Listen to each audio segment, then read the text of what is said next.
And welcome back to the Superdome in New Orleans. Ron Pitts, Tony Boselli, Eric Ritchie. We are set for kickoff here. Two teams with a shot at the playoffs, but Tony, it's one of those you better win or get ready to go home scenarios. And some players to watch today.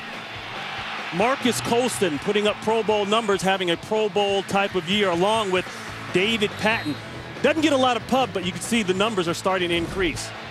On the other side of the ball, Larry Fitzgerald, a bad groin. He's been hobbled the last couple weeks, but he's toughing it out. And this guy has been injured on and off all week and all year. That's Anquan Boldin. But together, when they're healthy, they can make some plays. Yeah, when those two guys are on the field together, maybe one of the best 1-2 combos in the NFL. Big weapons. Fitzgerald can stretch the field. He's a big target. Then Anquan Boldin is one of the most physical receivers. Gets in the middle, runs in the slot a little bit, and can make people miss, break tackles. Kurt Warner's got to feel good about having that guy back today. The Saints have won the toss. The 25th meeting between the two teams. The Saints are just one of 4 organizations that the Cardinals have a winning record against. As you look at Neil Rackers, and Rackers will get this one going. Back deep, Pierre Thomas.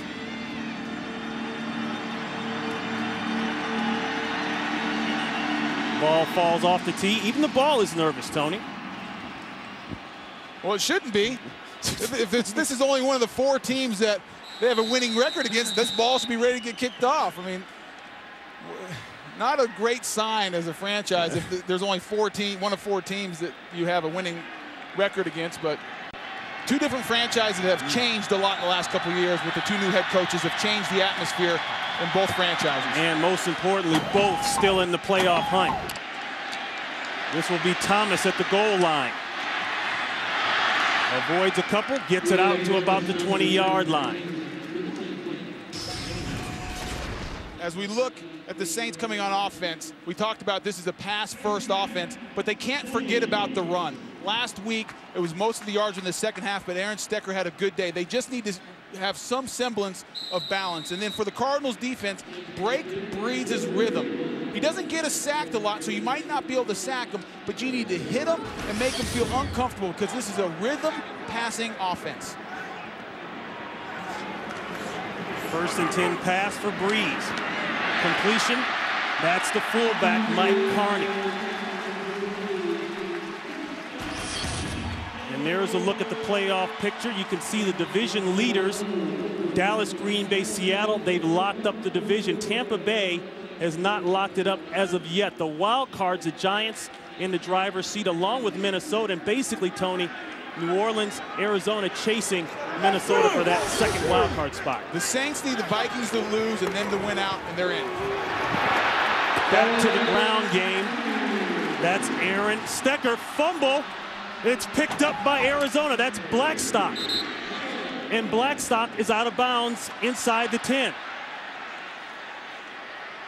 The officials are saying, yes, Arizona ball. So a turnover right off the bat. And of course, the question now will be, was Stecker down? Stecker's going to run between the tackles, something he does much better than Reggie Bush. Good vision, gets the cutback. And Dansby comes in, gets that arm. It looks like the ball is out before the knee goes down. Clearly the ball is out before the knee goes down. And you can see Carlos Dansby knocking that ball out. Boy, Carlos Dansby has made some big plays today. Or excuse me, this year. The leading tackler. That is now 4 forced fumbles on the year for Carlos Dansby. More importantly, Arizona ball inside the Saints' 10-yard line. James, maybe 1. And Ron, that's what you love. If you're a visiting team going on the road into a hostile environment, big game atmosphere, if you're the visiting team, you want to be able to start fast. And nothing like a turnover early, get a short field. They're at point-blank range. The icing on the cake is if they can get 7 here instead of just 3. And you just saw Arizona's red zone numbers. Number 2 in the NFL in terms of touchdown percentage. Number 1, the New Orleans Saints. Warner hands it off. James looking for the cutback. Got a couple more. He's inside the 5, maybe inside the 3. they'll call it a pickup of 4. In Arizona, goal-to-goal situations, 85%. That's the best in the NFL. Ron, we've seen the Cardinals try to run inside twice with Edgerrin James, right into the strength of the Saints defense. One of the better rush defenses in the NFL. Not great against the pass, but very firm inside against the run. 3rd down and goal. Fitzgerald at the bottom of your screen. Bryant Johnson up top. James in the backfield. 2 tight ends set.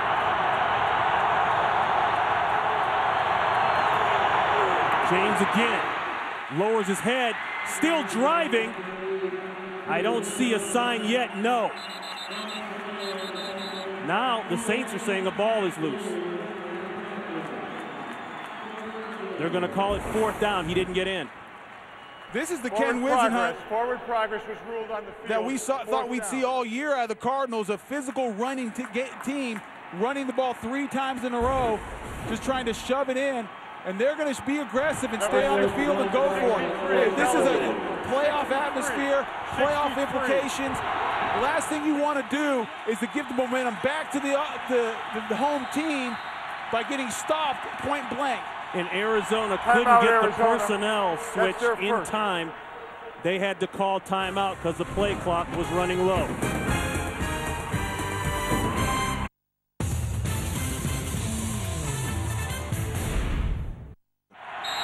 Fourth down for Arizona. They are going for it.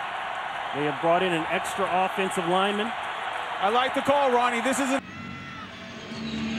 Troy Benjamin with his first career touchdown. And the Cardinals are without Leonard Pope, their starting tight end. He is on the injured reserve list, gone for the season after an ankle injury last week up in Seattle. This will be Pierre Thomas from the end zone. Stops his feet, wrangled up at about the 18-yard line. Monty Beisel hustling down. Here's a touchdown. Let's go back and look at Benjamin right here, going to work across the formation. Troy Evans, the linebacker right here, gets caught up in the play-action fake, and then in all the wash of guys running back and forth, gets almost picked a little bit. But the thing that's impressive is Kurt Warner is going front side to his left. Right. Saints do a good job of covering that. Keeps his composure, looks backside. Benjamin stays alive, and they get the 6. Bootleg, man wide open for Breeze. That's Marcus Colston, the leading receiver in the last 7 games, putting up some nice numbers, over 700 yards receiving and 6 touchdowns. You look at Breeze, Tony, you mentioned it in the open. He's been throwing an awful lot, averaging 40 pass attempts per game, and that, of course, is a direct reaction to the injuries with Deuce McAllister, gone earlier in the year with a torn knee ligament, and the recent injury to Reggie Bush. He was out last game, he's out this game. A breakthrough, Stecker. Stecker holds on this time, and he gets out past the 40-yard line. A pickup of 15. Just an inside run. Jahri Evans does a great job of sealing Darnell Dockett on the backside and then working up to Dansby. It's something they like about Aaron Stecker. They feel like he's even though he's not very big, runs between the tackles very effectively.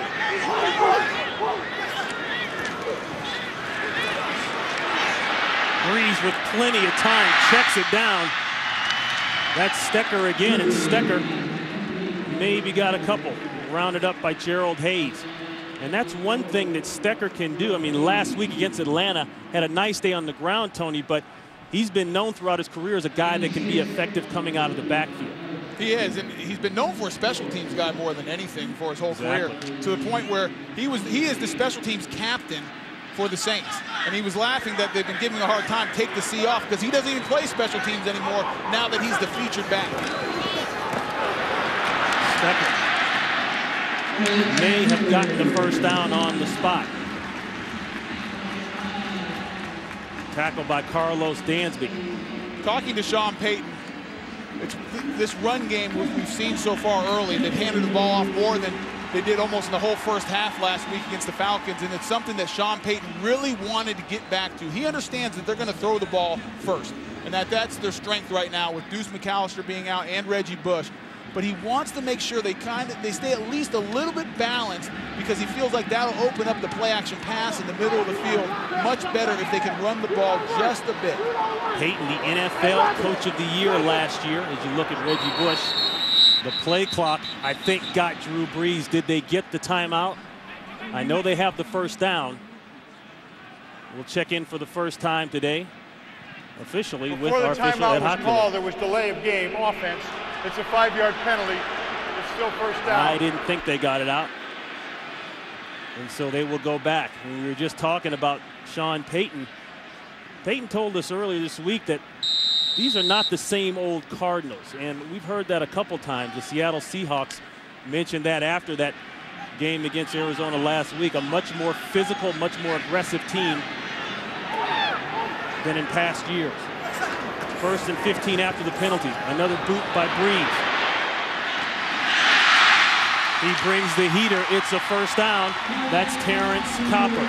Let's go for this update with the Green Bay Packers. Here's Kurt Menefee. Well, Ron, the Packers have a chance to clinch a first-round bye. First thing they have to do is actually win today in St. Louis. Ryan Grant doing his best to help them do that, giving them the lead 7-0 over the Rams. Back to Ron and Tony. Hey, Kurt, what's the matter? They never seen a brother surf out there in L.A.? Get him off you, Kurt. You're a surfer, Ron. That's right, boogie boarder. Empty backfield, quick throw. Muffed, incomplete pass intended for David Patton. And drop passes have been an issue for the New Orleans Saints. Ron, they lead the league in drop passes. It's something that's plagued them all year.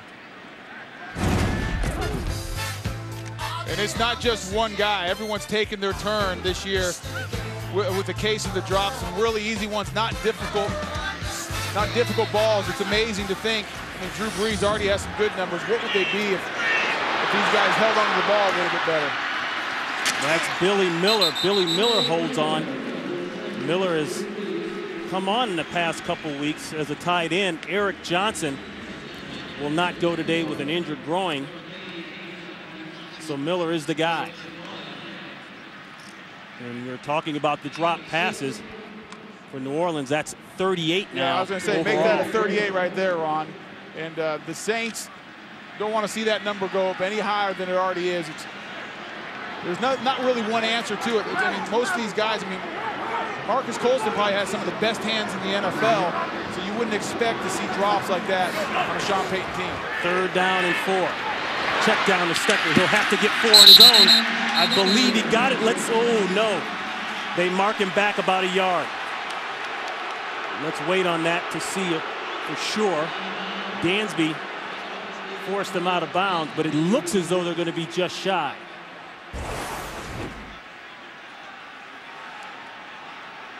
Good pursuit by the Cardinals. Yeah, you see his foot is out right there. I was going to say, I was a little late with the drawing, but his foot catches the white just short of the first down.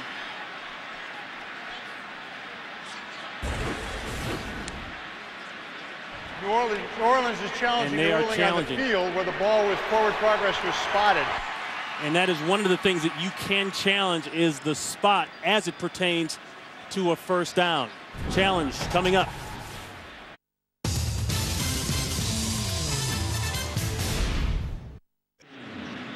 And I believe we have a call from Ed Hochuli. Go Ed.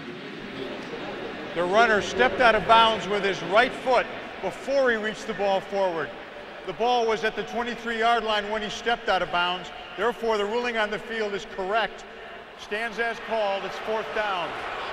Ed Hochuli, one of the best in the business, very thorough with the explanation.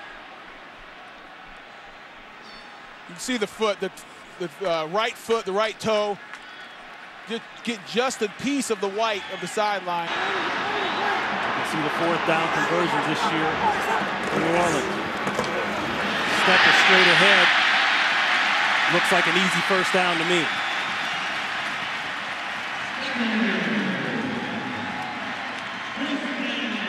Aaron Stecker might not be the biggest guy, But obviously you can see the confidence that Sean Payton has in Stecher. Short yardage, 4th and 1.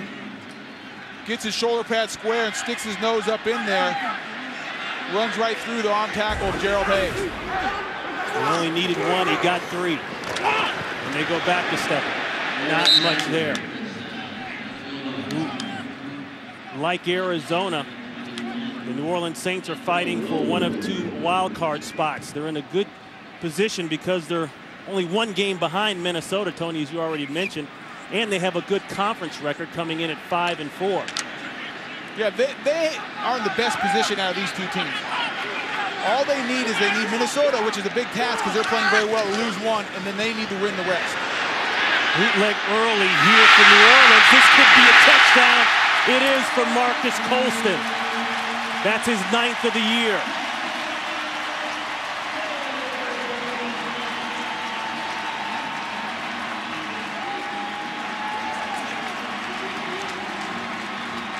This is set up because of the running action, the run that the Saints have done. This is a play action, holds those linebackers just long enough.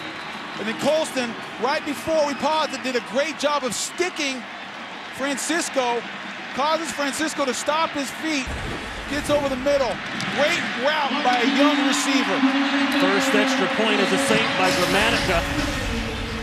And the Saints get on the board here to tie things up.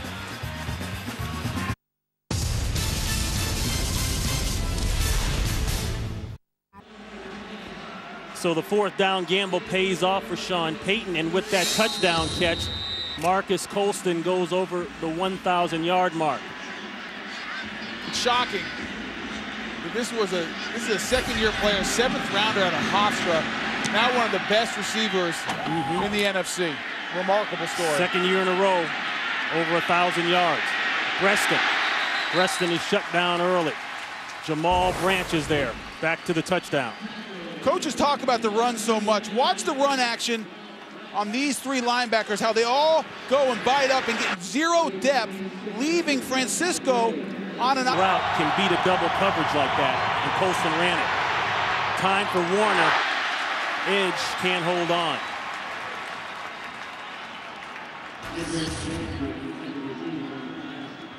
Looking at the Cardinals on offense, as we talk about what you should know, Arizona needs to protect the rock. It's shocking the difference of their record when they win the turnover battle. Undefeated when they win the turnover battle and are miserable when they don't. And then the Saints defense, talking to Will Smith, he says they're best when they're aggressive, when they're blitzing and they're getting after the quarterback. That's the key to disrupting Kurt Warner in this passing game. Arrington, maybe 1 or 2.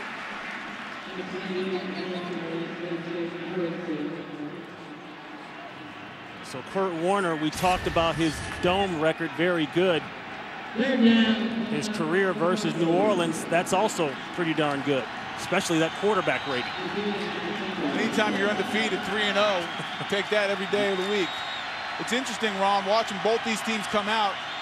We thought coming out we'd see a lot of the ball in the air quite a bit. Both secondary struggle a little bit.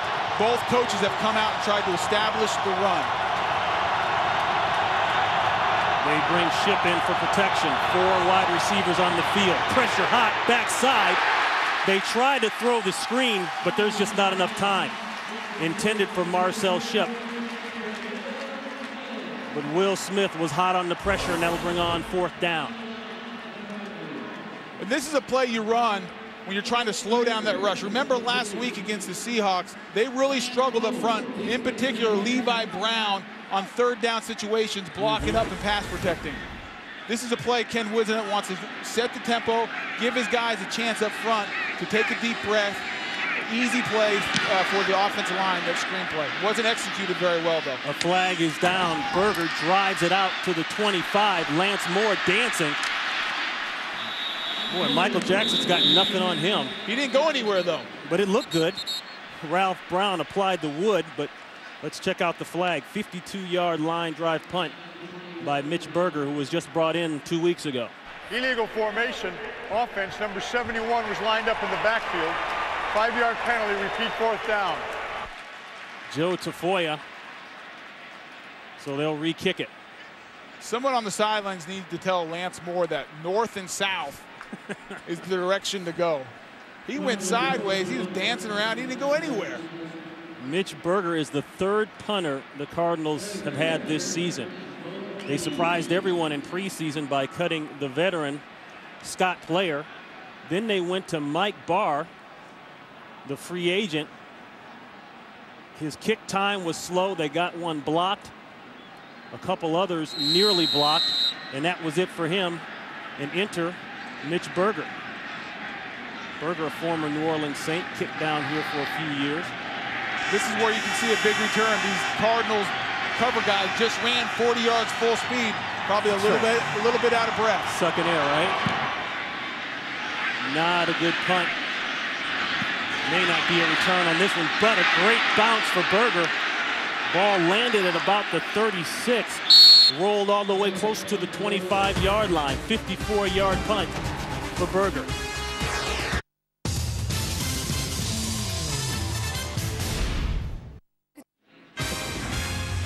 Coming up after our game, stay tuned for the Eagles and the Cowboys, or it's the Lions taking on the Chargers. And the Detroit Lions are tanking hard. They've lost 5 in a row. Ron, you're right. They need to figure something out. They were 6-2, and ever since then, they've lost every game 5 in a row, like you said. They can't figure it out. So the Saints will take over. They go back to the ground game. That's Aaron Stecker. And another look at the NFC wild card playoff picture. The Giants in control at 9-4. Minnesota playing great football. Playing very good football right on their heels at 7-6. And then you have the best of the rest, highlighted the Saints, as we said, in control of their pack for that last wild card spot. Just need the Vikings to lose. The quick throw to Colston. Colston will have the first and then some.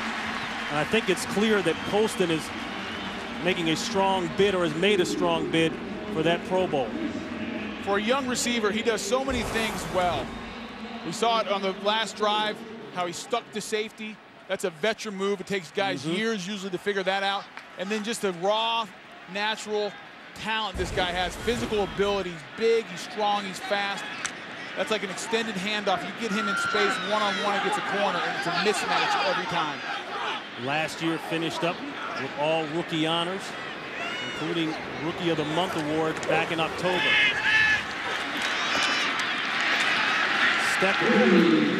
Stecker out past the 45-yard line. And we highlighted it earlier, Tony. 2 of the top receivers in the NFC in today's game, Larry Fitzgerald, Marcus Colston. And 2 big guys. Yeah. This isn't, your typical maybe 5'11", 195-pound receiver. These are 2 guys that almost look like an H-back or a tight end. Big physical receivers. Both have very good hands. A pickup of 7 by Stecker. 2nd down and 3. Looking for the deep comeback. There it is. A little late, but Colston snags it. And that's a first down for the Saints, working on Roderick Hood. Ron, this is a play the Saints like a lot. It's the bootleg. We saw it on the touchdown.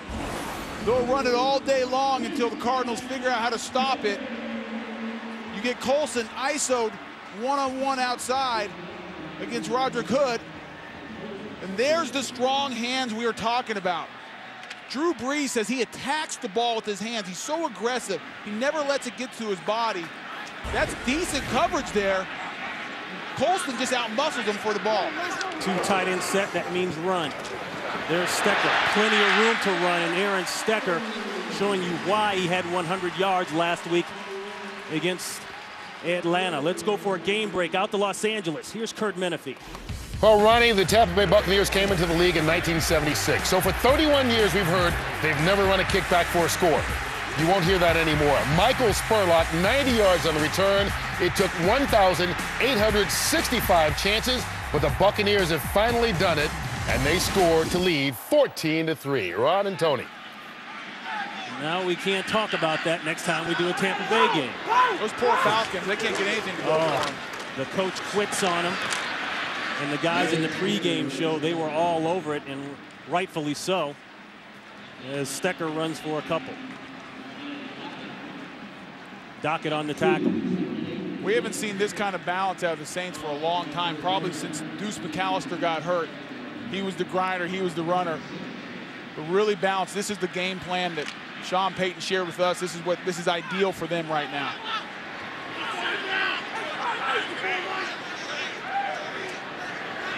Pierre Thomas in the backfield with Breeze. He'll take the draw.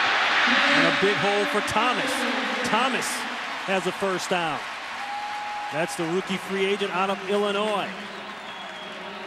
Carried it 6 times last week against the Falcons, but he converts here. Ron, look at right here inside. You only have 4 guys in the box. You got Gerald Hayes looking out in the slot, and that's a mismatch. A coordinator will take that all day long. Drew Brees will get up there and have the option. He only sees 4 or 5 in the box. Look for that inside draw all day. And you may notice how fast the Saints are getting to the line of scrimmage and snapping the ball. A quick tempo, up-tempo team. Modeled much like the Seattle Seahawks, and said that's something that Drew Brees said. This team, he enjoys watching the Seahawks play because we feel like we play a lot like they do. And you have to be surprised a little bit, at least I am, of how effectively they've run the ball early in this first quarter. I mean, everything has been about 40 attempts per game, throwing the ball all over the field. Where they came out and broke every tendency, running the ball, and even the passes they have, Ron, are almost like long handoffs, just little swing routes to their skill guys. The screen, last play of the first quarter, and just a few yards shy of the first down. That's the end of the first quarter. 7-7. Fox NFL Sunday continues after these messages and a word from your local Fox.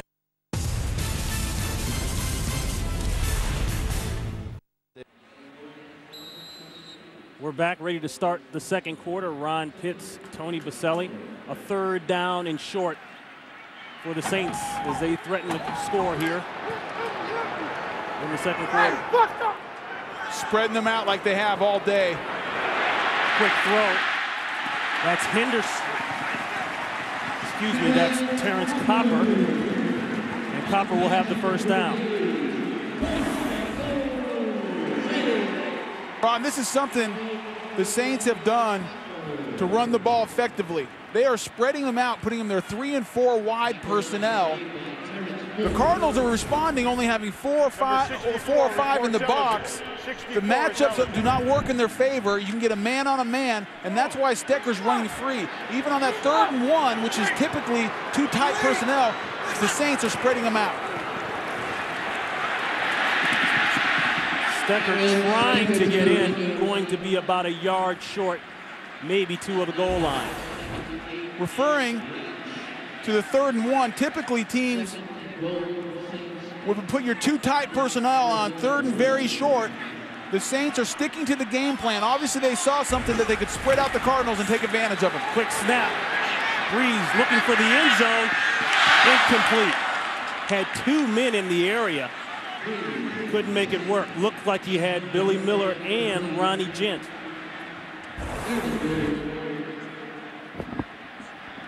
Billy Miller, the tight end, in for Eric Johnson. Working to the corner of the end zone. Good coverage by Beisel. Billy Miller does a good job with his upper body of working back, being physical. He's open. Drew Brees thought he was going to work a little bit more, though, back to the center of the end zone. 3rd and goal. Stecker leaps. One official says he's in.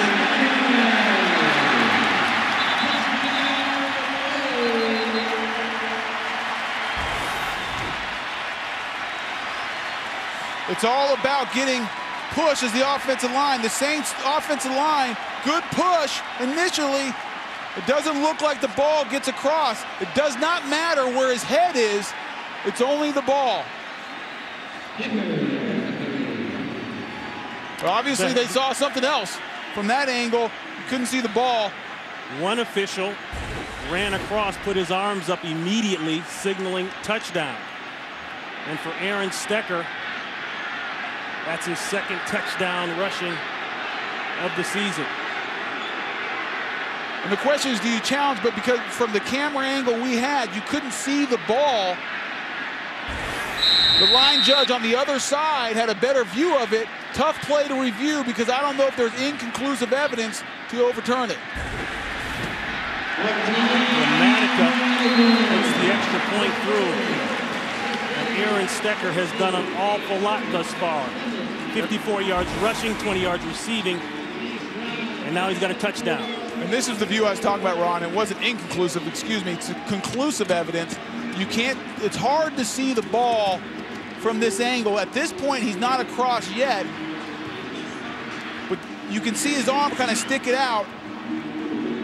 This line judge, he's the one who signals touchdown right away. He can see the ball. The head linesman had the same angle we did, only could see his head and not the ball. That's a perfect picture right there. You can see the one official coming across the field signaling touchdown, the other one saying no. That's why you have multiple officials out there, different angles. The body was blocking the ball from the angle we had and the head linesman had. The other official saw it clearly, immediately calls touchdown. And thus far, it looks like the New Orleans Saints are doing exactly what they want to do with this Arizona defense. The long scoring drive and a touchdown. And they've gone up and down the field pretty easily, Ron. Not much of a defense, not much of a fight put up by the Cardinals at this point. I think the key is this spread package that the Saints are using. The Cardinals and Pendergast, their defense coordinator, is going to have to figure out an answer to that problem. Gramatica, not a very good kick. At the 7-yard line, Preston with a lane for a minute, then closed up. Well, Fox's football coverage doesn't end when the games are over. Afterwards, stick around for the OT, where Kurt, Jerry, Howie, and Jimmy will bring you exclusive interviews, highlights, and look ahead to next week's action. The OT presented by Lowe's, coming up after the late games right here on Fox. So Kurt Warner will have to get busy here. 13:41 in the second quarter, 14-7 New Orleans. Little surprised by the play calling so far by Todd Haley, the offensive coordinator in the Cardinals offense. Very conservative running the ball. Remember, the Saints have the 29th ranked passing defense. Fake the run. No place to throw. Has to go to the check down. That's the fullback, Terrell Smith. And Smith fights out close to midfield. Brought down by Mark Semino. Ron, that's the matchup I like, is there's a Cardinal passing offense against the Saints passing defense. We've seen teams all year long on tape go up and down the field through the air. They're 29th in the NFL. One of the better rushing defenses, though. That's why I'm surprised that Todd Haley called a conservative game so far, handing the ball off to Edwin James. I understand he wants to be balanced, but listen, go after this defense's weakness.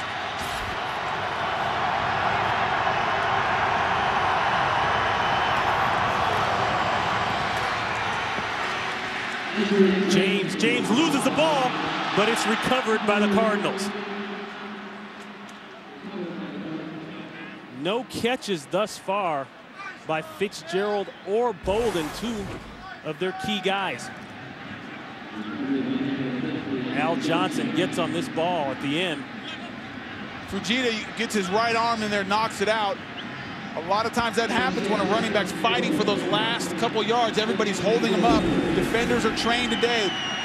First guy gets there, holds him up. Everybody after that, go for the ball. Edgerrin James hasn't lost a fumble in 18 games. Second down and 4. Pressure, throw, the first catch of the day by Fitzgerald.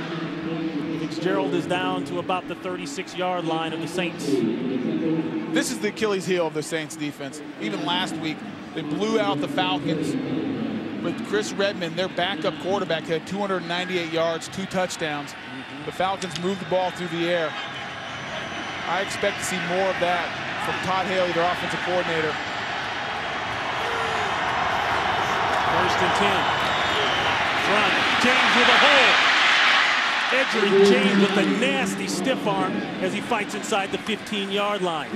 Of course, unless you can run the ball like that, then you can hand it off. Great block up front by Terrell Smith, the fullback. Terrell Smith just lead blocking right through the hole. Does an excellent job on Fujita. ISO, boom. Great picture of Edgerrin James working off the ISO block, gets into the secondary, and he does the rest. Arizona threatening. They're very good, like the Saints, inside the red zone. 21 yards by James. There's a throw to Fitzgerald. Fitzgerald will at least have the first down and will be inside of the 5-yard line. McKenzie pushed him out. Holding, offense, number 50. 10-yard penalty. Repeat first down. So Al Johnson, with a nice play, recovering the fumble, gives it back with the hold. He was working against big Hollis Thomas. Thomas got good penetration, and Al Johnson tried to hook him. Late flag.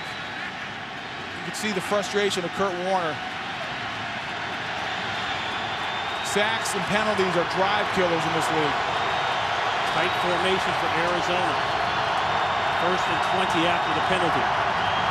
That's Johnson in motion. Incomplete. Arrington can't find the handle. Let's go to Los Angeles for this game break and Curt Menefee. We thought you dome babies would like to see the weather in Cleveland. I don't know if Buffalo punter Brian Moorman just lost it in the snow or what. Through his hands, he kicks it through the end zone for a safety, and the Browns, in a game they need to win, lead it 5-0 in the second quarter. Back to the cozy New Orleans. Tony. All right. Thank you very much, Curt. And Cleveland clinches a playoff berth with the win and a Tennessee loss and a Denver loss or a tie. 2nd and 20. Complete to Bolden. Bolden is inside the 20-yard line. Of course, after the penalties are well short of the first down, but the first action now in 2 weeks for Anquan Bolden. He had a dislocated toe and an injured hip. Anquan working a slant pattern against Jason David. Jason David getting him a lot of room. And even with the ginger foot, the dislocated toe, if you're going to give Anquan Bolden that much room, he'll kill you. 3rd down and 14. Plenty of time for Warner. Fitzgerald has it. Touchdown, Arizona. No flags. He beat Mike McKenzie. Ron, I think they can do this all day. I mean, the Saints have not You got... brought it up earlier. Yeah, the Saints haven't got a lot of pressure all year. They have to. Fitzgerald going to work just a post route going to the middle of the field. And I was about to say, the Saints haven't got a lot of pressure. They have to blitz to get pressure. And if they just rush 4 guys, Kurt Warner has all day. And the matchup between the corners and the receivers for the Cardinals, advantage Cardinals. I don't think they can stay with Larry Fitzgerald and Anquan Bolden. 8th touchdown of the year for Fitzgerald, and it looked for a second as we've got markers down that you kind of wondered, did McKenzie have any safety help in there? The way the technique he was using, you think he did, because right. Very, he was outside. Very relaxed and letting him get to the middle of the field. 12 men on the field on the defense. That 5-yard penalty will be enforced on the kickoff. The try is good. So Arizona answers, comes right down the field, and they tie things up here in the Big Easy.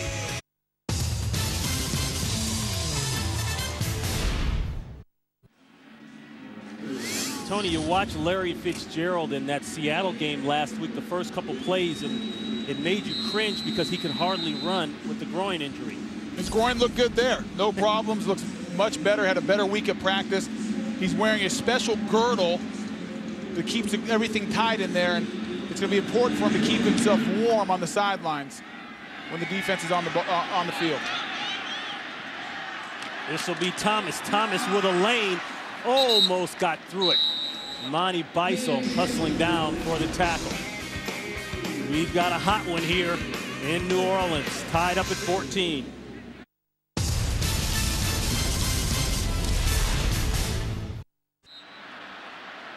A look at the two coaches. First-year head coach on the left, Ken Whisenhunt. Second-year head coach, Sean Payton. Of course, Payton with the outstanding year last year, 10-6, won the division. Took the team all the way to the NFC Championship game. They are trying to get back there again. Let's go back to that Fitzgerald touchdown. Here's Fitzgerald, here's Bryant Johnson. great combination of patterns against this quarters coverage, which means the 4 deep guys have quarters of the field. The inside guy, Roman Harper, has to take the inside receiver, leaving McKenzie on an island by himself. Perfect route combination against that coverage. Puts the corner, McKenzie, in a real tough situation when Roman Harper bites inside. You should think about coaching DBs in the NFL someday. Tip incomplete. Carlos Dansby got a hand on it. 3rd down and 7. The last 2 possessions for New Orleans, pretty darn good results, and both coming off of nice play drives. Neither defense has really done too much so far. I mean, early the Saints stopped the run, and the Cardinals are very conservative, but after that, both the Saints and the Cardinals have gone up and down the field and very effective. The Saints doing it both on the ground and through the air. Cardinals mainly through the air. 3rd down and 7. Colston in the slot. Pressure, sack. Gerald Hayes on the linebacker blitz. And that'll bring up 4th down. 3 and out for New Orleans. Gerald Hayes right here is going to come all the way to the other side of the line of scrimmage. This is their 3-3-5 blitz package. You can see Jeremy Nesbitt is responsible for Gerald Hayes, but sees him late and doesn't pick it up, and that's what they needed to do. They needed to get after Drew Brees. Nearly blocked. Weatherford gets it away. Preston, he's trying to get away. Going backwards. That's a no-no. He may have lost about 3 or 4. 44-yard punt, lost 2 yards.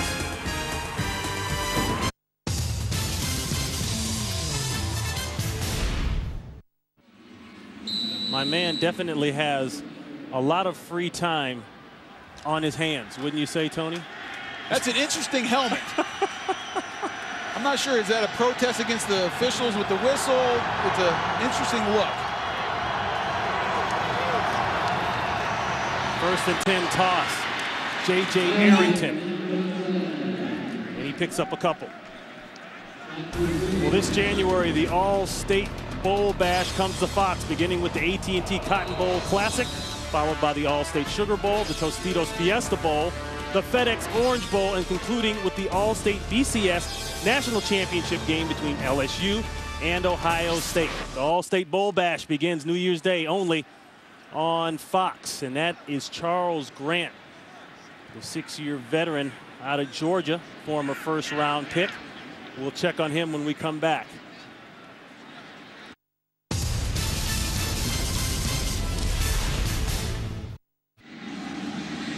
They're working on Charles Grant. Grant re-signed to a 7-year contract this past spring after originally being tagged with the franchise marker. They took it off, did a long-term deal. Cooper steps in his place. They go back to the run game, and James, a carry prior, has gone over the 1,000-yard mark. You can see his numbers there, 7th 1,000-yard rushing season. The average per carry isn't what it was once early in his career, but still one of the top backs. What a great story, testament to this guy. Seven years of 1,000+ yards. Saints thinking they're going to get run. They got 8 men up, and they get the run. The cutback by James, and James gets out to about the 45-yard line. Interesting, this story in the local papers out in Arizona talked about how Tony Dungy gave Edgerrin James a Super Bowl ring from the Indianapolis Colts past year's Super Bowl victory. He said he deserves it. He was part of the franchise that helped us get to this point. And, you know, I don't know if Edge can wear that ring, well, but an awful nice gesture by Dungy. Nice gesture, but as a player, Ron, I'm not sure I'd want it. I mean, how could you? I wasn't on the team. Right. They won it without me. 2nd down and 4. Play pass, throwback. A little flea flicker, looking for Johnson. And he can't make it work. 2 men on Johnson. Harper and Kays Vaharn. Little trickeration here. Pitch out and throw back to Kurt Warner. Saints safeties. Harper and Kays Vaharn did a great job. Didn't buy the fake at all. And that's the problem. I mean, last week, that's what got Kurt Warner in trouble, trying to force throws into coverage. That play was well covered. He should have thrown it underneath or just thrown it away. Charles Grant checks back in for the Saints. 3rd down and 4. Quick screen to the wide receiver, Preston. Preston will be about 2 yards short. Jason Kraft was all over it. Bubble screen to Preston, the punt and kick returner. It's a play we thought we'd see today, Ron, as we talked. Get the ball into his hand. He has great side to side. Really good, very elusive. Get him in space and see what he can do. But Jason Kraft came up and very, very good open field tackle to leave him a yard short. This will be Lance Moore. He's standing at his own 10-yard line. Berger will try to kill this one inside the 10. Gets it up nice and high. Moore calls for the fair catch, drops the ball. Looks as though he got it back. Oh, he got lucky.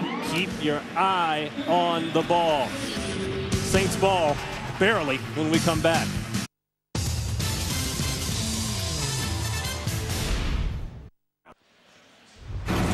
And for the Saints, it's been all about Aaron Stecker. He's done it on the ground. They've thrown him the ball a little bit, and he's gotten in the end zone. 12 rushes, 57 yards, plus a touchdown rushing. 4 receptions for 20 yards. And some of his most effective carries have been when the Saints have spread him out and gotten the mismatch inside, forced the Cardinals into some sort of nickel or dime package. We'll see how Pendergast responds to that, get more guys in the box to slow Stecker down. Drew Brees goes back to that bootleg he had earlier in the 1st quarter. And it's complete to Colston. And you see Stecker today, one of the few players born and raised in Green Bay, Wisconsin. And I guess I should say one of the few that didn't have a father that played with the Green Bay Packers or something. Spent much of his time as a backup with the Tampa Bay Buccaneers. And as you said earlier, Tony, held in that role as a special teams guy / 3rd string back receiver. Stecker goes absolutely nowhere. Outstanding play by Carlos Dansby. You're right. You're right, Ron. And that was the situation. Again, they spread him out like we've been talking about. That time Dansby did a good job of making the tackle. Still the matchup, though, was in favor of the Saints because they only had 5 guys in the box. But Dansby just made a play. Sometimes you can get in those situations, and if you have a playmaker like Dansby come off a block and make the play, you'll be okay. That'll bring up a 3rd down and 4. Fake the draw, the quick throw. That's Patton. Patton does not get to the 1st down marker. Another play. 2 plays in a row by Dansby. And Arizona will get off the field. That's 2 3-and-outs in a row for the Saints.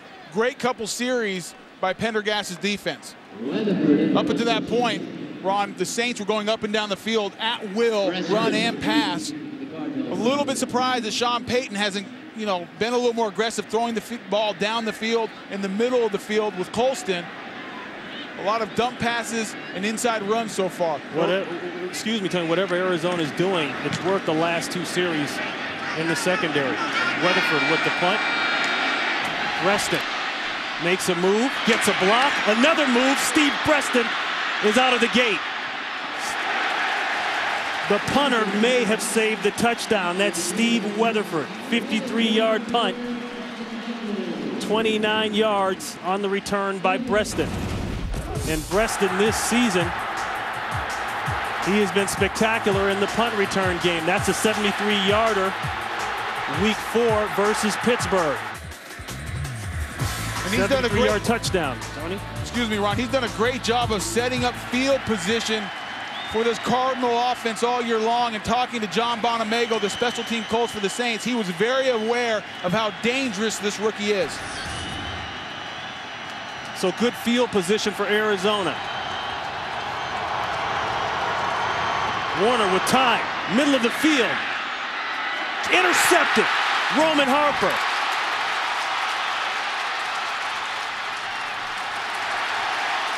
And Harper brings it back across the 45-yard line. Troy Benjamin couldn't find the handle, but Harper did for his 3rd interception of the year. Benjamin's going to work the seam down the middle of the field. Brian Semino is running with them. Cass Vaharn is over the top. Almost a great play by Benjamin, but again, Kurt Warner throwing into coverage. It would have to been a great acrobatic catch for him to come down with it. That's what's plagued this Cardinal offense this year, throwing into coverage.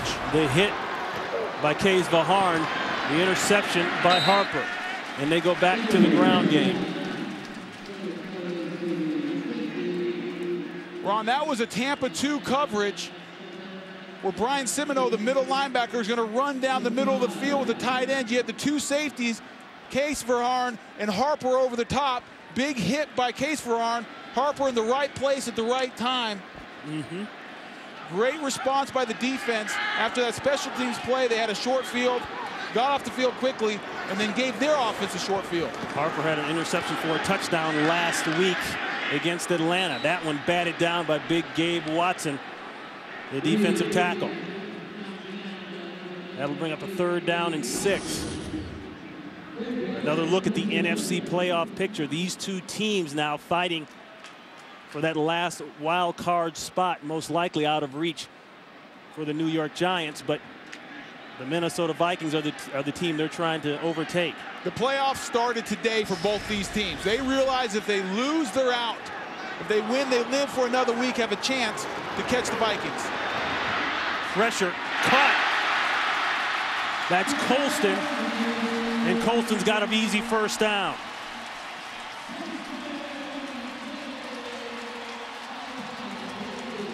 A lot of times, you won't see big receivers like Colston working in the slot, the inside receiver.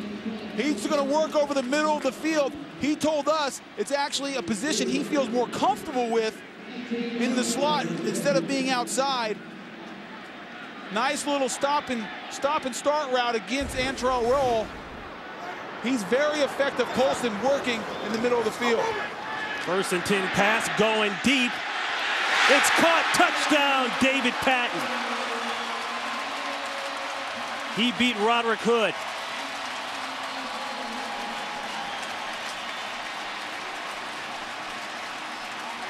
Roderick Hood got caught looking into the backfield, lost David Patton. Simple streak route, runs right by him, and that's just too easy for the Saints. After 2 3-and-outs, marched right down the field against this Cardinal defense. That's what you need.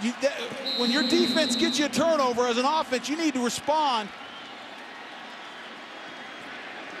32-yard strike, Breeze to David Patton. Patton's 3rd touchdown of the season. And that is the 2-minute warning.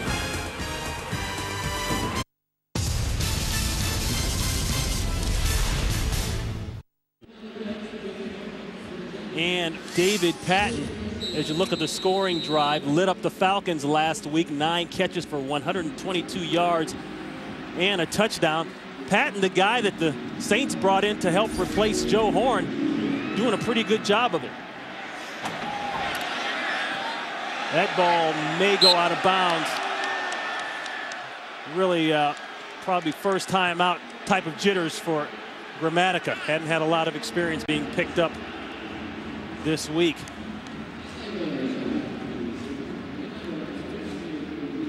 So Arizona will get good field position after the out-of-bounds kick and the marker.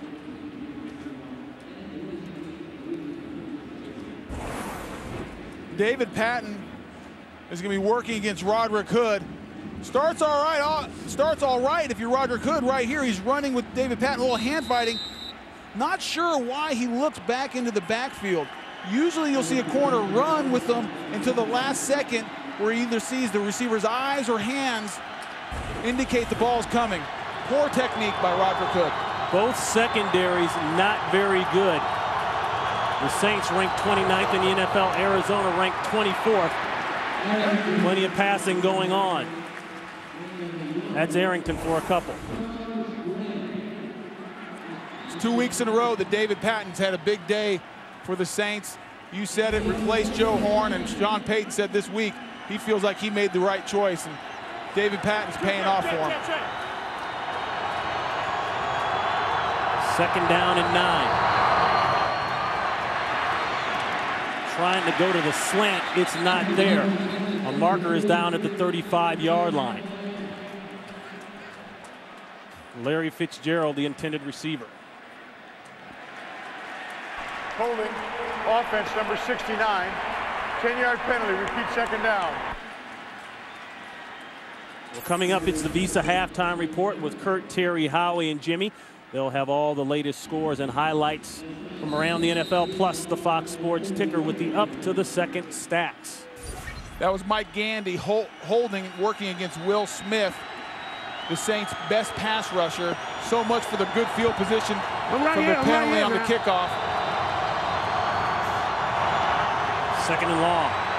Plenty of time, but no place to go. Another marker is down. They've got Bolden, but I've got a feeling this one may be coming back as well.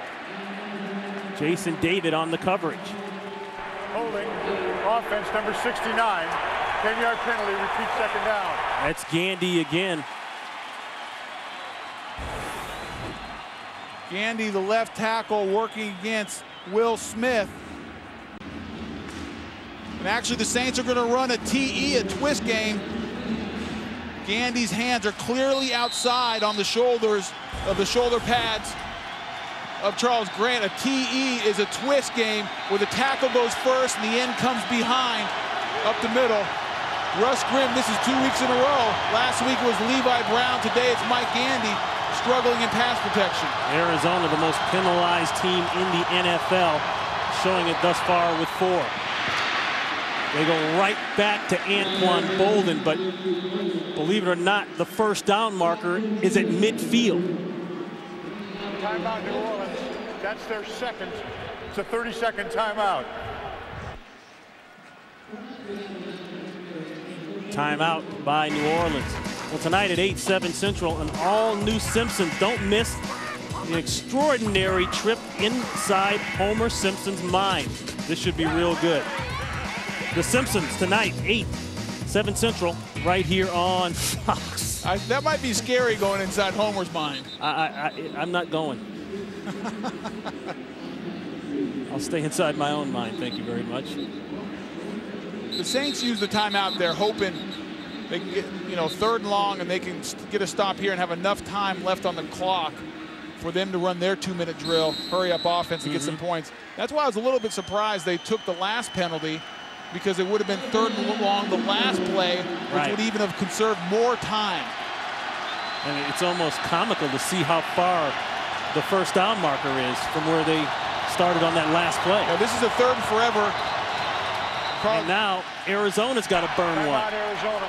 That's their second. It's a 30-second timeout. Typically in a situation like this, you'll see an offense run either a draw game or a screen.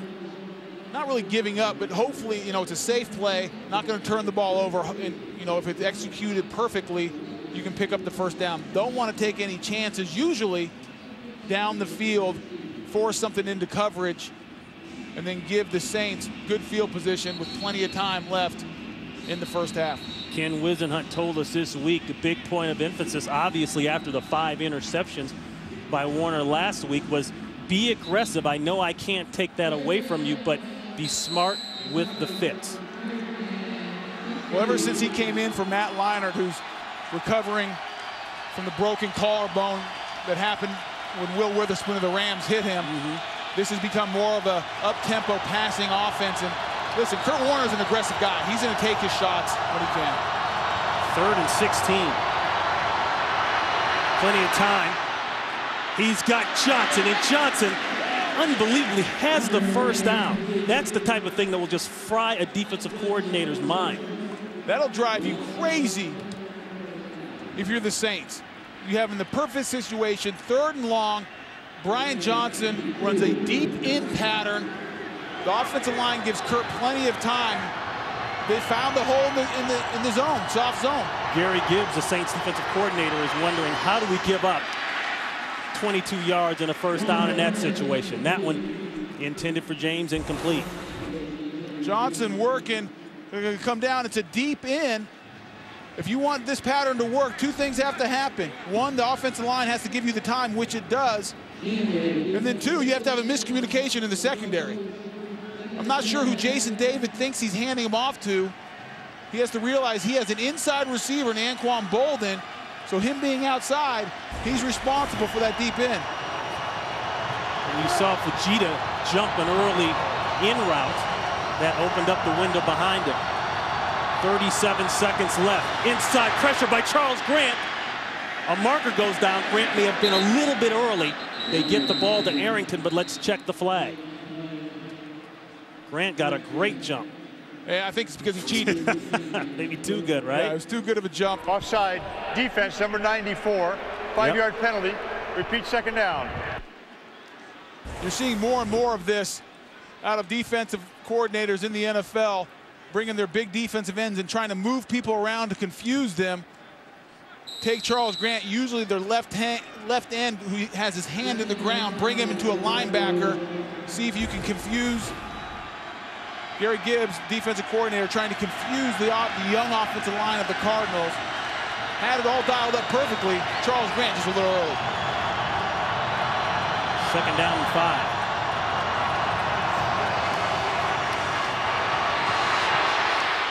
Pressure on Warner. He gets rid of it.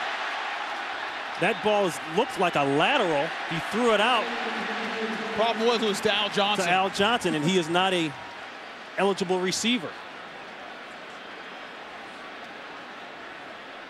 Al should have just caught it in his little glory days. You know, how many chances do you get as an offensive lineman to catch the ball? But clearly it's going to be illegal touching.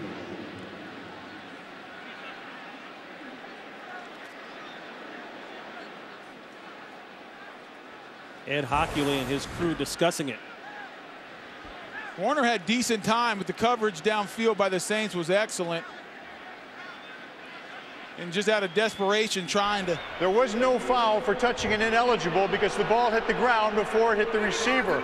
There was also a receiver in the area. No foul, it's 3rd down. Right, good call by Ed. He never actually touched it. It hit the ground first. Had he touched it before it hit the ground, that would have been a penalty. And you saw Antoine Lake applying the pressure on Warner. Ron, I agree with you. You're right, because it did hit the ground first. But Ed Hockley said there was another receiver in the area. I didn't see one. The only guy I saw in the area was Al Johnson, who is the center, and by the number on his chest is not an eligible receiver. And that may have been what Sean Payton was arguing. And there. You can see the flag going down now. It's going to be a receiver in the area. Therefore, intentional grounding, offense. That's a 10-yard penalty and a loss of ground. It brings up 3rd down. Great pickup there, Tony. You caught it. Antoine Lake is the Saints defensive lineman applying the pressure. And clearly Al Johnson, unless it's Arrington Mike there. Gandy, but Arrington is 5 yards away at least. And he's engaged and down there. Right. His intention was not to go to Arrington. He was in the pocket and the ball did not cross the line of scrimmage. By rule, that's intentional grounding. So that's a 10-yard penalty and the loss of down.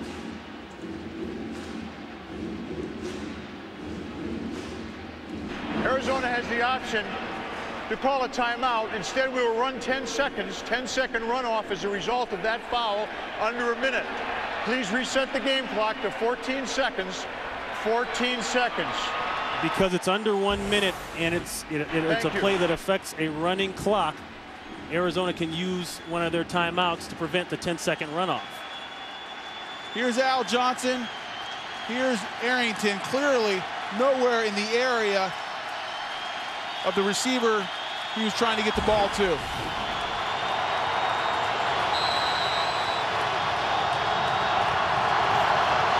Clock runs, 3rd and long. Warner throws, it's complete and out of bounds, Breaston.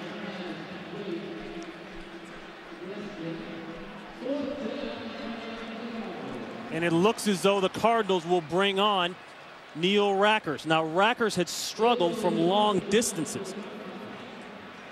In the past, he's been very good from 50 yards out. In fact, he had some shoes sent to the Hall of Fame for hitting consistent 50-yard field goals. But this year, he's 3 from 8 from long distances. 3 of 8 from 50 yards plus. And this is just under 55. He hit from 53 in the pregame. No. Just slides outside of the upright. Ron, plenty of leg, though. Distance was not the problem. Good snap and hold. And just misses wide right. Plenty of leg, though. And so a shootout here in the first half. The Saints go in up by a touchdown.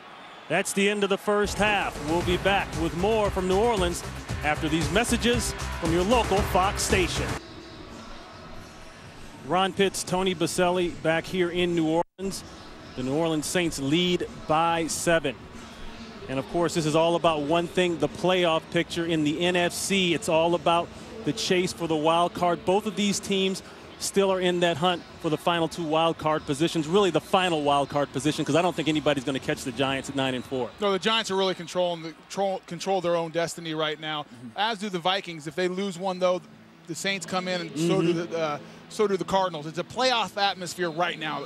Both of these teams understand they must win today to stay in the conversation about that last NFC wildcard spot. Right. And for today, the New Orleans Saints have done a good job of spreading the ball around and getting the ball to that man right there, Aaron Stecker. He's made a difference. Well, he had a big week last week against the Falcons with the 100 yards rushing. Today, 14 carries for 63 yards and then 4 catches for 20 yards through the air. Really, he's the surprise so far for me, watching how effectively he's been able to run the ball, and also between the tackles. It's allowed them to control the clock. They've been on the field a lot. You can see the total yardage of 239, the 72 rush yards, which opens up the passing game for Drew Brees, 167 yards through the air. So far, the Saints have controlled the tempo better than the Cardinals, but the Cardinals only down 7, right in it. And if it wasn't for that one turnover, it might be a tie ball game. So Gramatica will get us started here in the second half. Saints leading 21-14. Breaston at the 5. Breaston with another nice return. He's out to the 32-yard line. 28 yards on the return. The top 3 in control of their division. Tampa Bay is in control, but they haven't locked it up yet. I mentioned the Giants in control of that first wild card spot. Now the chase is for the second wild card spot. New Orleans is in control of the best of the rest, so to speak, by virtue of a very good NFC record.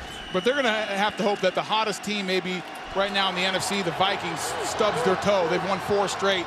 And if they continue to win, they'll have that last wild card spot. Nice spin move by James as he picks up a nice gain here in the first half. Let's go down to the 3rd member of our crew, Eric Ritchie. Hey, thanks a lot, Ron. Right now, Ken Wisenhunt says, bottom line, the Arizona Cardinals need to clean up the penalties. A majority of their first half penalties came right before the half. He says it's going to be a dogfight in the second half, and Sean Payton reiterated the same thing. It's going to be a battle. He says field position balance, and they have to win the kicking game. Those are the keys from Sean Payton for your second half. And they're exactly right, Eric. This will be a dogfight. We expected it coming in. Both teams with veteran quarterbacks putting the ball down the field. Warner Arizona. calling an early timeout here, not liking what he sees by the Saints defense.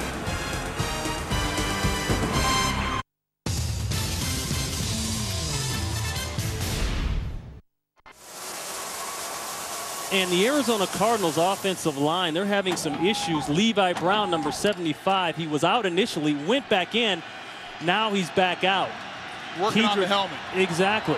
Kedrick Vincent will go in most likely at that left guard position, switching Reggie Wells over to right tackle. Arrington with a nice game as he's at the 50-yard line.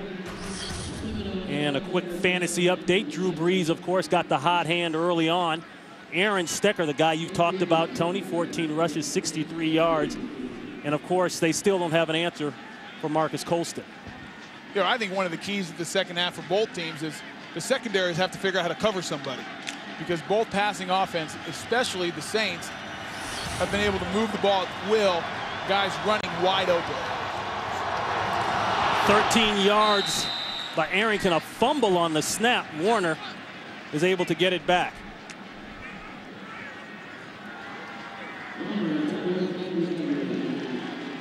All right, so now Levi Brown comes back in. Wells is saying, can we just settle this already? And Kedrick Vincent is about to pull a hamstring running in and out of the game. Well, at least Kedrick got his conditioning for the day. Elton Brown is down. He's got a knee injury. And Kedrick Vincent will be that guy that has to shift up and down the line if there are any injuries. 2nd and 11. The quick throw outside, not in time. Fitzgerald wasn't out of the break yet. Ball was a little bit early. The Cardinals, this is an important series. One, it's the opening series of the second half, which is always important for an offense to kind of set the tone. It's like the first drive of the opening drive of the game. And then more importantly also for the Cardinals, you don't want to have the opportunity to go down 2 scores. That's been the Achilles heel of this Cardinals team. When they get down 2 scores, it forces them to be more aggressive, forces them to a high percentage of turnover situations. Important drive. 3rd down and 11. Man-to-man coverage in the secondary. A flag, fumble, picked up. Scott Shanley. And Shanley is pushed out of bounds. Knocked out by Scott Fujita, the outside linebacker.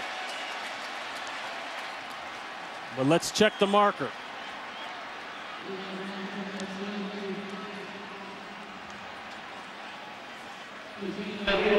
Personal foul, chop block by the offense before the fumble. 28 and 50.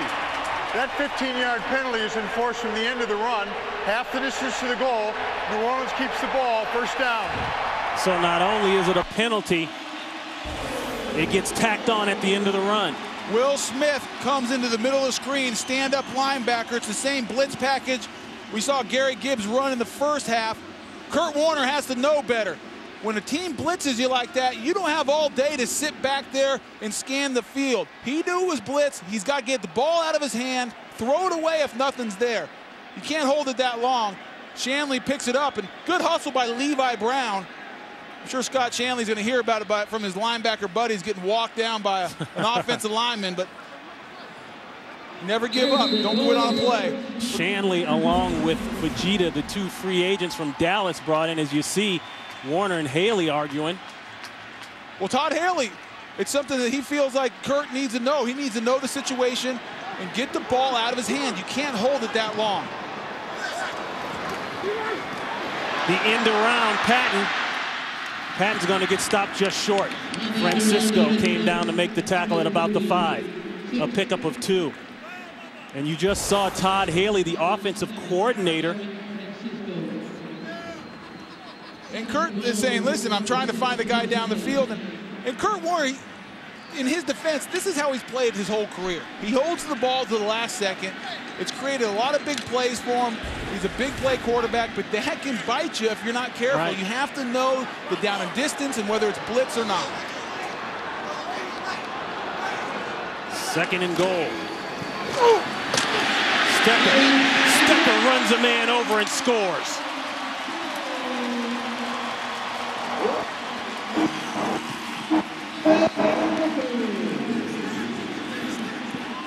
Boy, and our great Fox Audio picked it up as he trucked a man and went into the end zone. That was Aaron Francisco, the strong safety.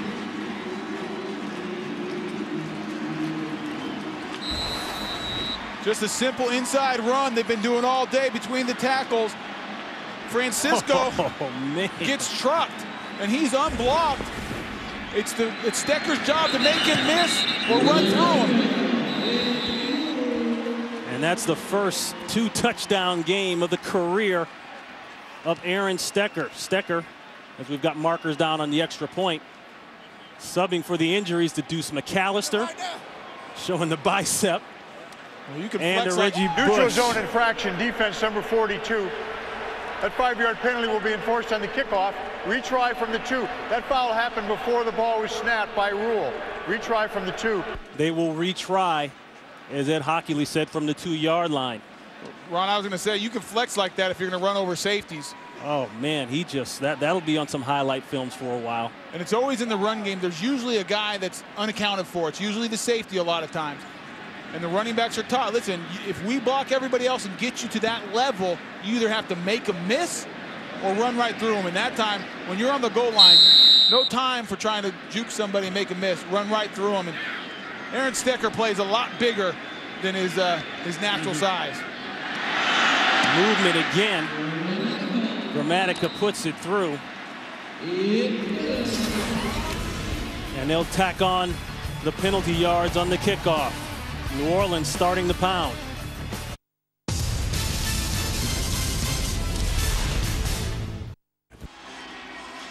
So they are tacking on 2 penalties on the kickoff.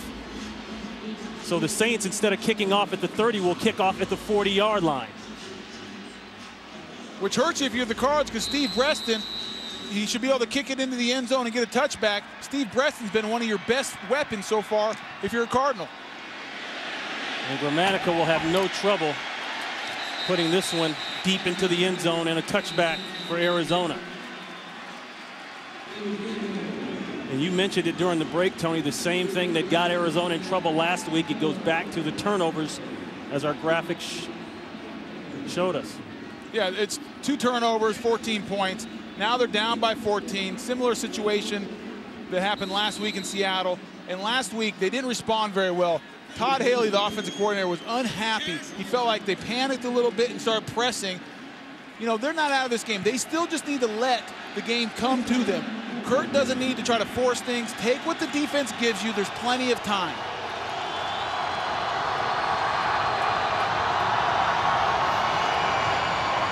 First and 10 at the 20. The comeback throw to Bolden. And Bolden will end up with not a whole lot. Tight coverage there by Jason David. You know, it'll be interesting, Ron, to watch. One of the things that the Cardinals have done in the past is go no huddle in situations like this. It's an up-tempo. It changes the pace of the game, and it's something that Kurt Warner really likes. In fact, Whisenhunt said if it was up to Kurt Warner, they would go no huddle coming out of the parking lot. He likes that scheme and how that runs and what it opens up for the offense. Obviously, they're still huddling up, but look for them to go to that at some point in the game. It just feels a little late for that. 2nd down and 3. Pass. Plenty of time. A long throw on the out, and it's complete. That's Smith, the tight end, came into the game with 4 catches. He's got a couple today, very active early here. Pick up a 14. Kurt on that play was looking down the middle of the field first for Larry Fitzgerald. He actually had him. The play action pass held Shanley, the middle linebacker, who was late getting back into his center field coverage. Kurt didn't like it and went outside, but he did have Fitzgerald over the middle of the field because of the play action that held the linebacker. 2 catches already today for Smith. Warner resetting Bolden. They throw the out on the other side, and it's close to a first down. He lost the ball, but I believe he was down by contact when he did. David on the coverage. Ron, talking about the no huddle, and one of the reasons Kurt Warner likes it so much, he feels like he can control the tempo of the game. He calls his own plays.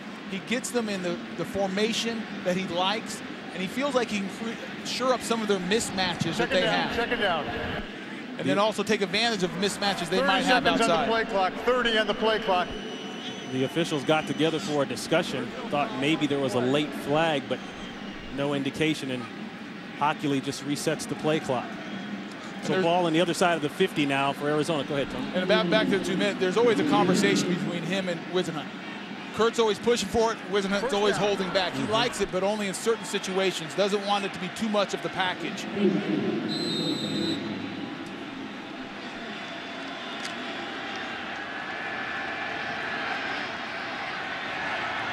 So they do call it a first down for Arizona.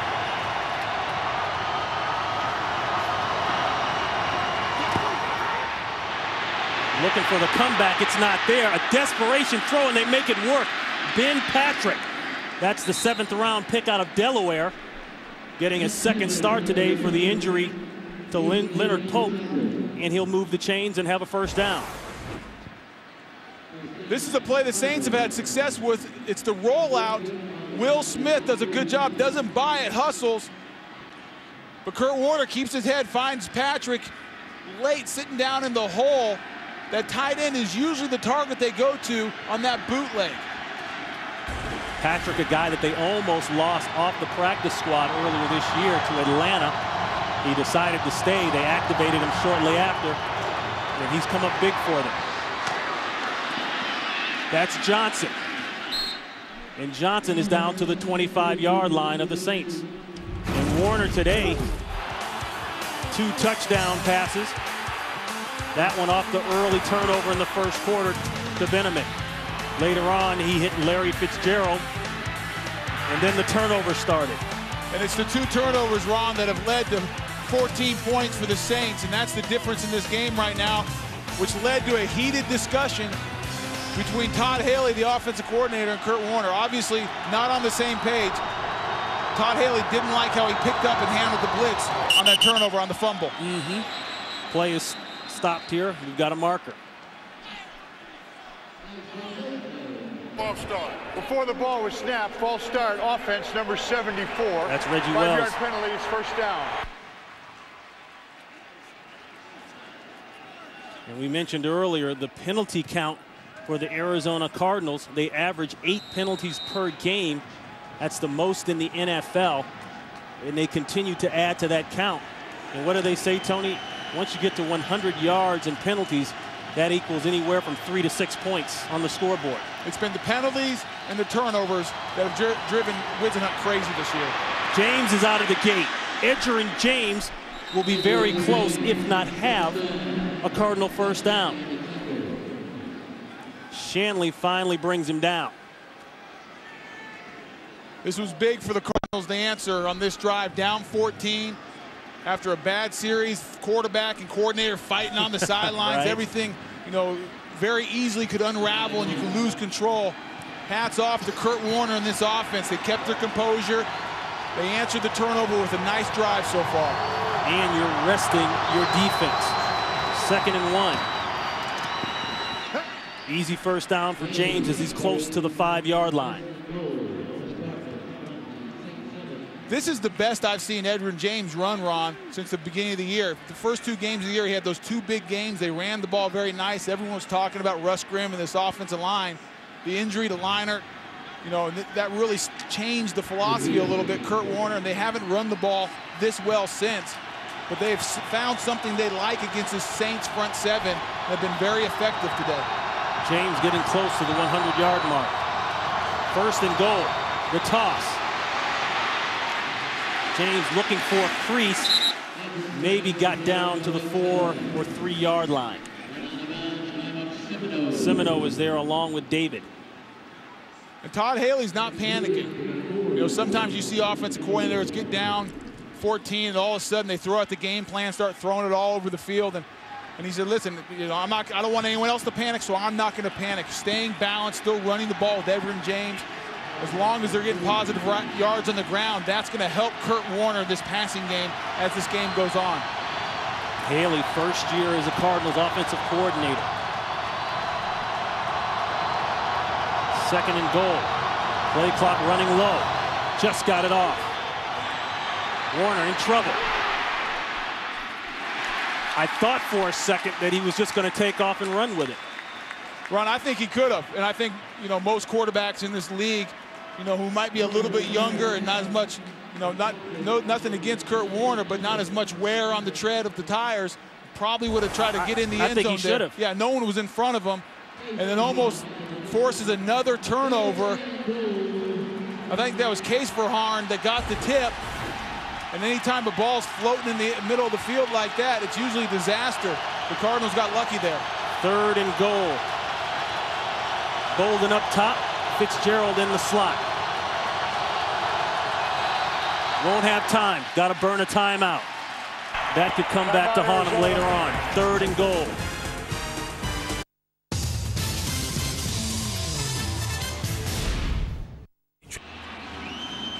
The timeout picture I alluded to is right there. Arizona with only 1 timeout left. And Tony, is this 4-down territory? Absolutely 4-down territory. You did it early, and the way your defense is struggling to slow down the Saints, 3 doesn't help you. It's still a 2-touchdown game, even if you got 3.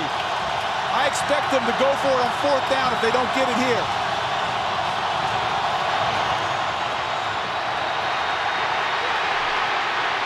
Warner throws it, touchdown Arizona. Ben Patrick. His 2nd of the year. Unbelievable, Ron.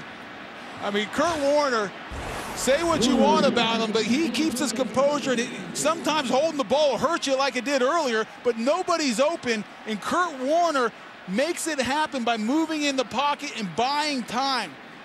McKenzie locking up Fitzgerald, and all of a sudden Patrick slips out, and Kurt Warner somehow finds him. You know, you want to say it goes back to, as Rackers puts through the extra point, his years in the Arena League, or his year in the Arena League back in '97 when he threw 79 touchdowns. Small field, used to working quick.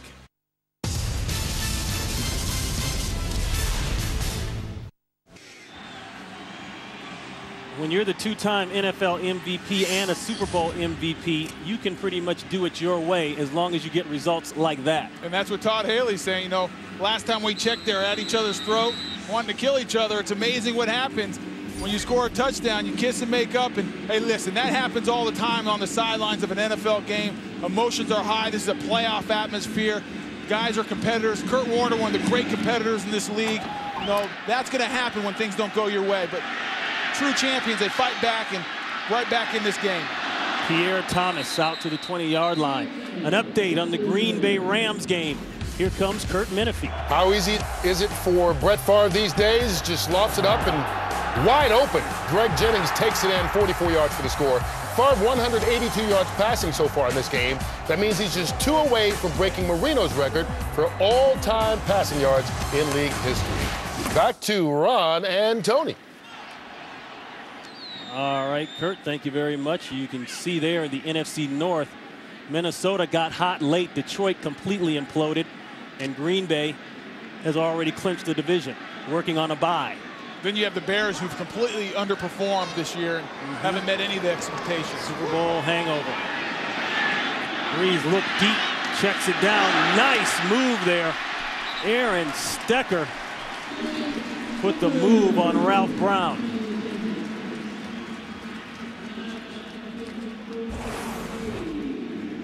This was the touchdown play. Kurt Warner buying a lot of time and pays for it. I believe that was Ronaldo Wynn, the defensive tackle for the Saints, who hits Kurt right in the ribs. But those shots don't hurt quite as bad when on the other end it's a completion for a touchdown. And we talk about the competitor that Kurt Warner is, and that's why he holds the ball and forces it sometimes, because he always feels like he can make a play.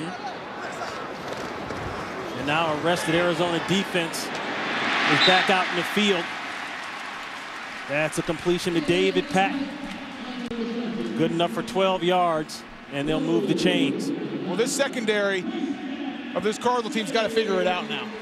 They have not stopped them as of late. 2 drives, they had 2 3-and-outs in the first half. Besides that, the Saints had their way. And for them, they're going to have to get pressure on Drew Brees, because obviously the secondary has not held up so far. Expect them to maybe blitz and try to hit Brees to get him out of that rhythm.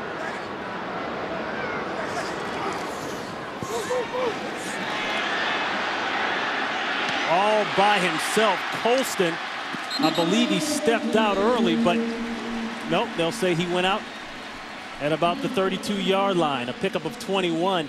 And you just mentioned it, Tony, the coverage once again, forgetting about Marcus Colston. Well, the reason he's so wide open there is Aaron Francisco, the safety, who missed a couple games with the knee and then the calf, slipped on the play, lost his footing, leaving Colston wide open. Easy completion for Drew Brees. Francisco out the last 5 games, as you see the passing yards there. This week was his first week of practice in almost a month, so obviously he's going to be a little bit rusty. And the holes have been there all day for Aaron Stecker. From play 1, Stecker has had openings, and he still got them here in the 3rd quarter. And Garrett Gibbs is going to have to figure something out. I mean, excuse me, not Garrett Gibbs, but Clancy Pendergast, the coordinator for the Cardinals, is going to have to figure something out. It's one thing if they're going to throw against you like this, but now, I mean, the balance that they have with Stecker, I mean, Sean Payton can call up almost any play he wants and really has Clancy Pendergast and this defense on their heels right now, left with no answer. So the perfect down and distance if you're an offensive coordinator. 2nd and 2, approaching your opponent's red zone. They put it on the ground. No place to go for Stecker. Nice job there by Terrence Holt. He came up and took away the cutback. The Cardinals brought 8 in the box there with Terrence Holt, bringing him up to the line of scrimmage, expecting Sean Payton to call run there. Good guess by Clancy Pendergast. It's a dangerous game to play, though. You start dropping the safety in the box, you're already struggling to stop the passing game, and it's just going to open up big plays in that secondary. That's the reason that Sean Payton wanted to be able to run the ball, because he knew it would force the Cardinals to bring a safety down.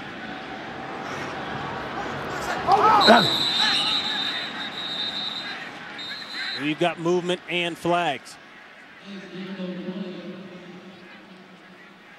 Well, Billy Miller saying he's trying to help the officials, saying it's on the Cardinal.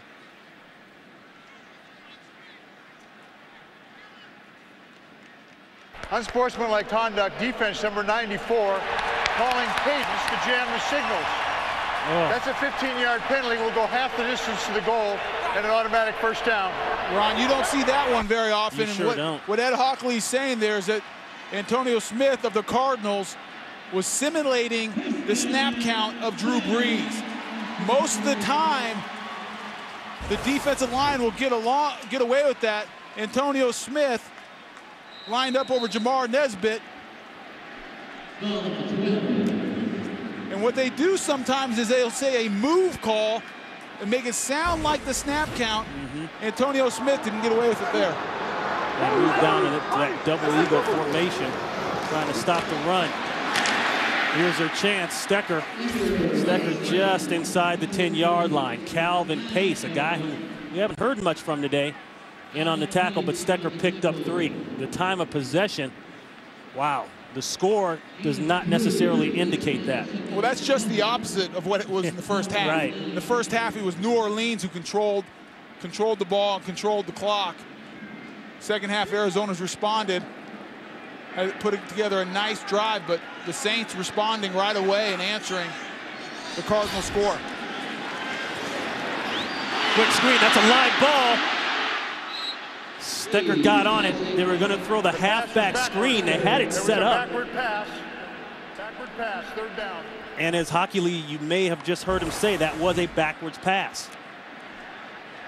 And Stecker, for a second, didn't realize it, lost the ball.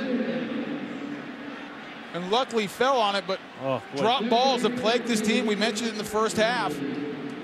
That's 39 now. They came in with 37, which led the league. Had one in the first half, one here. And now puts them in a 3rd and long situation. Timeout New Orleans. And the Saints have called timeout. 1:37 to play here in the 3rd quarter.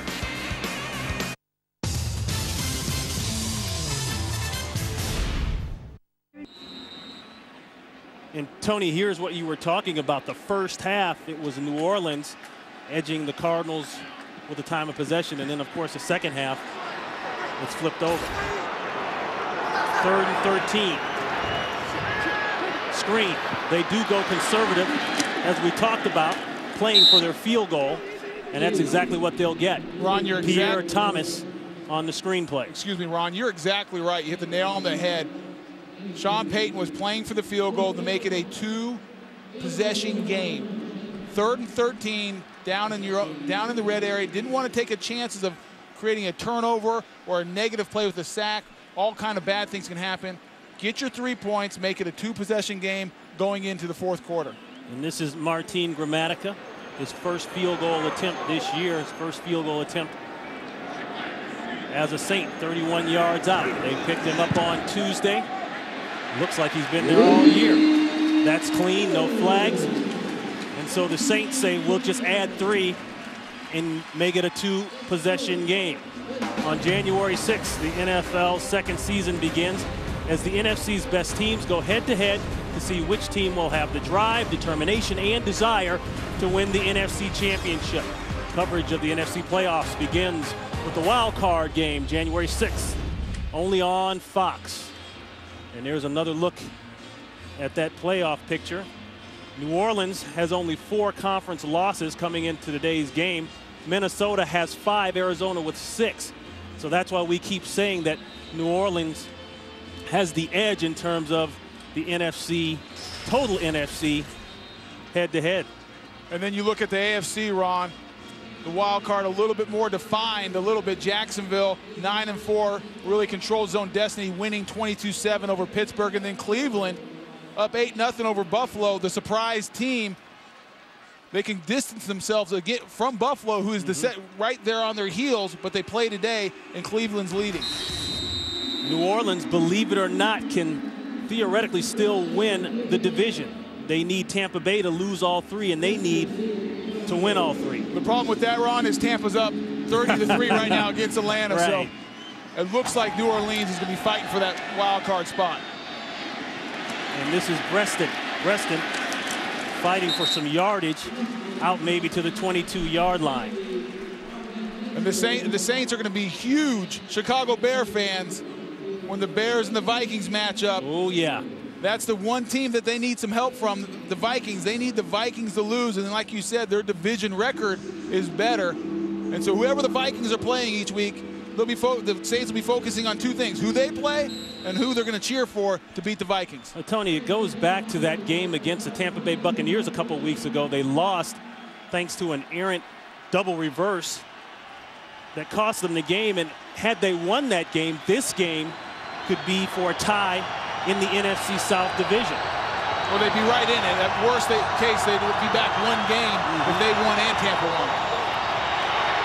Pressure on Warner, sack. Scott Fujita. His wife gave birth to twin daughters on Thursday, and he comes up with a big sack here. And Gary Gibbs brought the pressure. They blitzed the nickel back, Jason Kraft, which ate up the block of Edgerrin James, and then you can see Fujita beating Levi Brown coming. They brought 4 to that side, the nickel and Fujita. Very aggressive call right out of on the first play of the drive by Gary Gibbs. Time winding down here in the 3rd quarter, and the noise increases.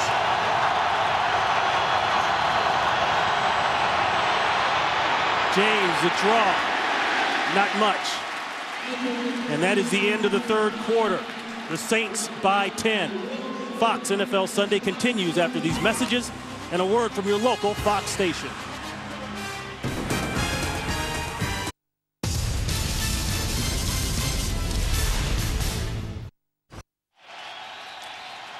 And welcome back to New Orleans. Ron Pitts, Tony Boselli. We start the 4th quarter, and Tony, we talked about 2 things: turnovers and penalties killing the Arizona Cardinals. That's been the story of the game, and right now the Cardinals are losing the turnover battle, and they have yet to win a game when they've been on the wrong side of that statistic.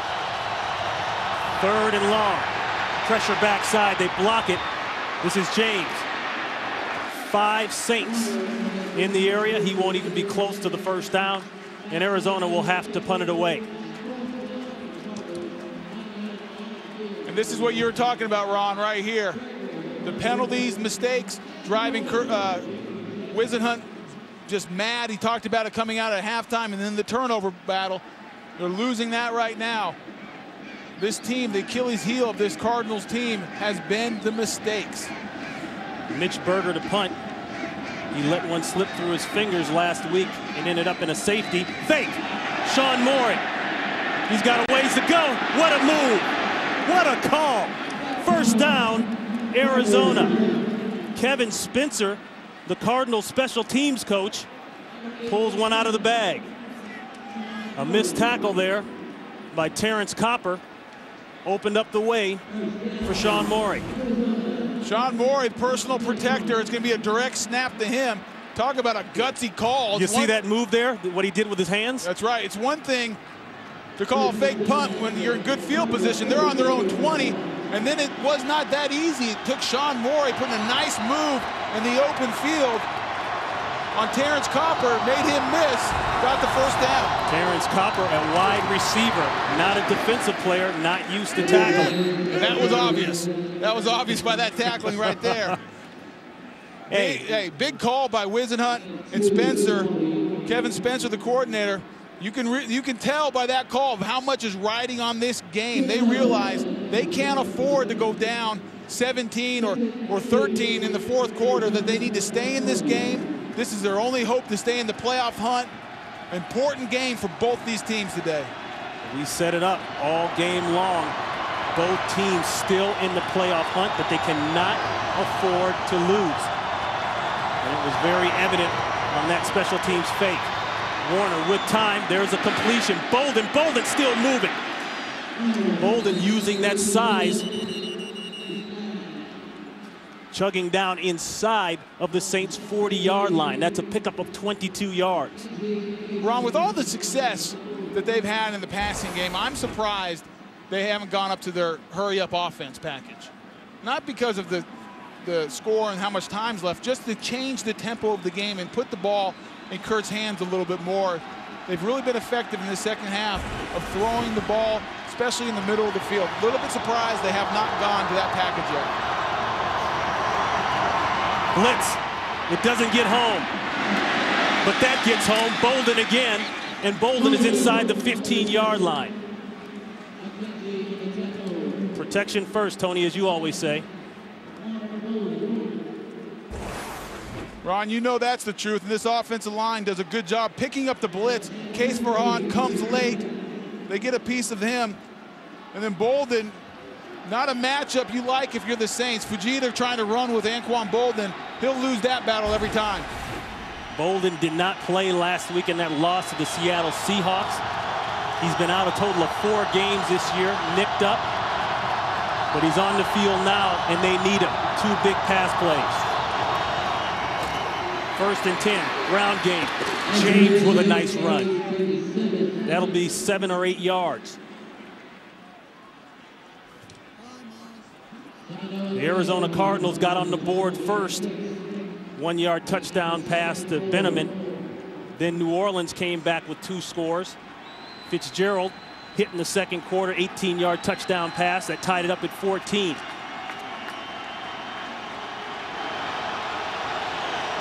We are at a 10-point game with Arizona now threatening the score.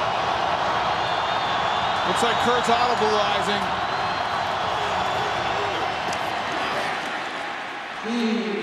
James, I'm not even sure if he got one. He saw something in the coverage that he didn't like and saw something in the front, audibleized to a run with Edgerrin James, something with the front. They have 7 in the box and even have Roman Harper right here walk down a little bit surprised. They went to the run, and Semino, is unblocked. They were going uphill, didn't have the numbers there in that blocking scheme. Not sure what Kurt Warner saw in the front. Maybe he just didn't like something in coverage that got him to that play. 3rd down and 3. The reverse. Preston can't get there. Nice play by McKenzie. Great discipline by the Saints secondary. Well, yeah, McKenzie never even bid on it, Ron. He was backside home all day long. Breaston lined up outside in the bunch formation, takes the handoff from edge. McKenzie, you know, Kurt Warner trying to lead block. I got to believe Larry Fitzgerald was supposed to pick up McKenzie, or they're hoping that he would follow with flow a little bit, but he stayed home, was never fooled. So this is Rackers from 26 yards out. Looks like a chip shot, but he's missed these chip shots before. That one just barely makes it through, and the Cardinals at least get 3 points out of the drive. 31-20. We're back here in New Orleans. 31-24 New Orleans. A look at the scoring drive, in Arizona, a team struggling on the road this year at 2-5, but guess what? The Saints are struggling at home at 2-4. Little surprised at that play call. 3 straight runs, didn't take one shot into the end zone. Awful conservative play calling by Todd Haley. Picked up by Thomas. Thomas avoids one early and barely makes it out past the 15-yard line. 9:04 to play. New Orleans in the lead.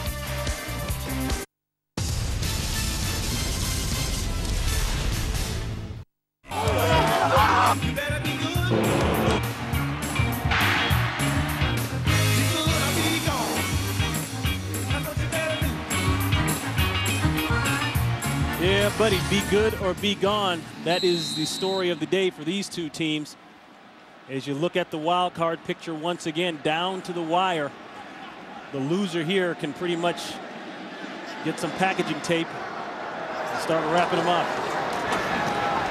1st and 10 pass complete to the fullback, Mike Carney. Roderick Hood on the tackle.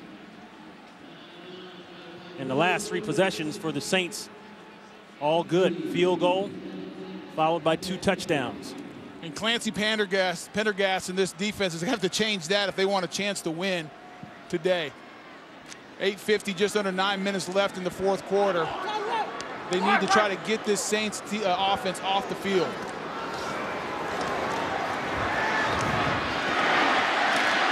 And the passing lanes have been there all day long for both teams, really, especially for the Saints. That's Aaron Stecker.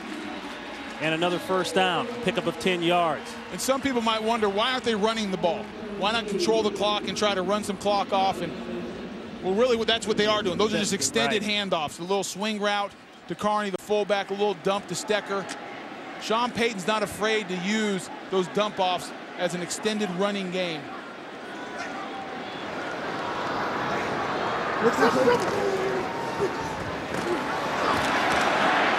First and 10, back to the run. That's Stecker again. And Stecker is kind of used to this backup role and subbing for the 2 featured backs. Even in college, Stecker had to fight to find some playing time. Began his college career in Wisconsin, and he was behind the future Heisman Trophy winner, Ron Dayne. It got so bad, he said, you know what, I'm going to transfer out of here. Went to Western Illinois. Has been able to stay in the league now for 8 years, whether it's special teams, backup running back. And guess what? He's got a Super Bowl ring from the Tampa Bay Buccaneers. 2nd down and 5. Play action. Looking for the posted on the boot. Look at the throw all the way back across his body to Patton. And Patton is still going. Fumble. You can see that one coming. Picked up by Arizona. Calvin Pace jumps all over it. A great throw by Breeze. A nice job of running after the catch by Patton. But it ends up in Arizona's ball. Ron, that was Ralph Brown hustling on the backside, not giving up on the play. Drew Brees finds Patton, but Ralph Brown strips it. Big play by Brown.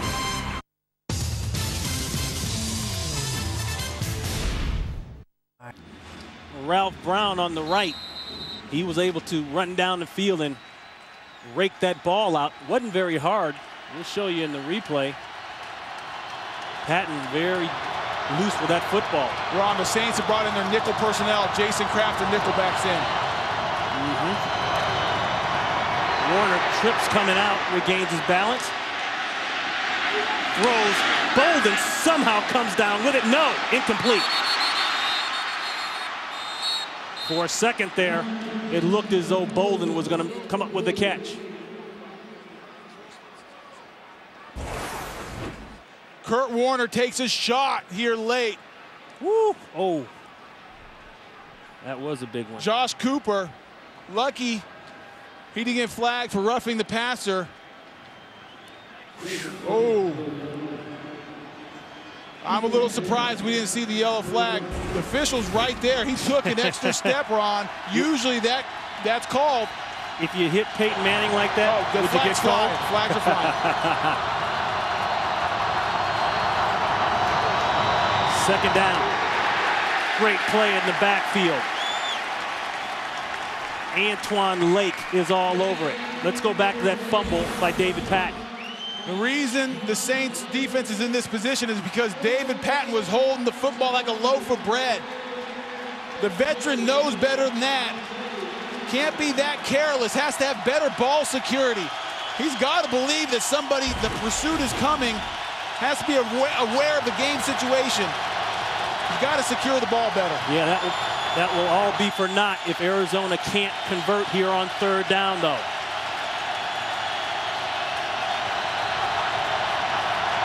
Saints showing blitz.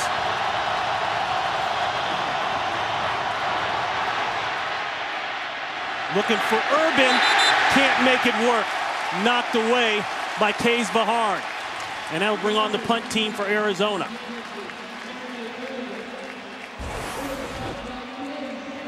Jeremy Urban working the slot against Kays Vaharn. Good job of picking up the blitz by the Cardinals offensive line, but coverage did an excellent job as well. Nowhere to go with the ball for Kurt Warner. Usually when someone blitzes and the quarterback has that much time, somebody's open. Kays Vaharn in for the injured Josh Bullocks. That punt by Berger, very nice, down to the 2-yard line, maybe even the 1 by Arizona. 56-yard punt down by Michael Adams.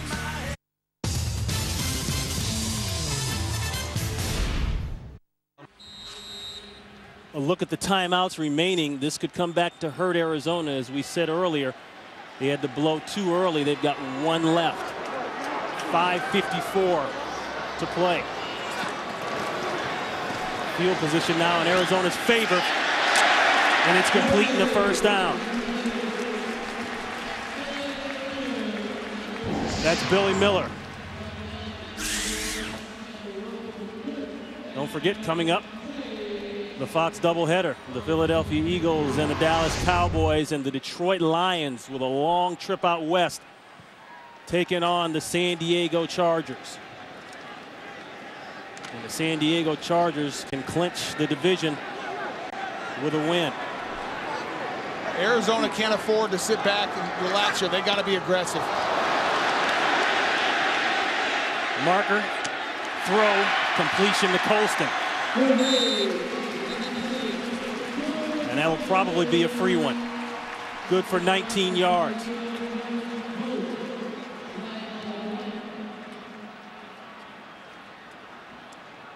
Offside defense, number 94. The penalty is declined. The play results in a first down. That's Antonio Smith. The penalties continue to kill the Cardinals. Another look at the playoff picture. Important day today for both teams. A win here for New Orleans would help, but they, like you said earlier, Tony, they need somebody to knock off the Minnesota Vikings. And if Arizona loses, they're not mathematically out of it, but it's for all intents and purposes over.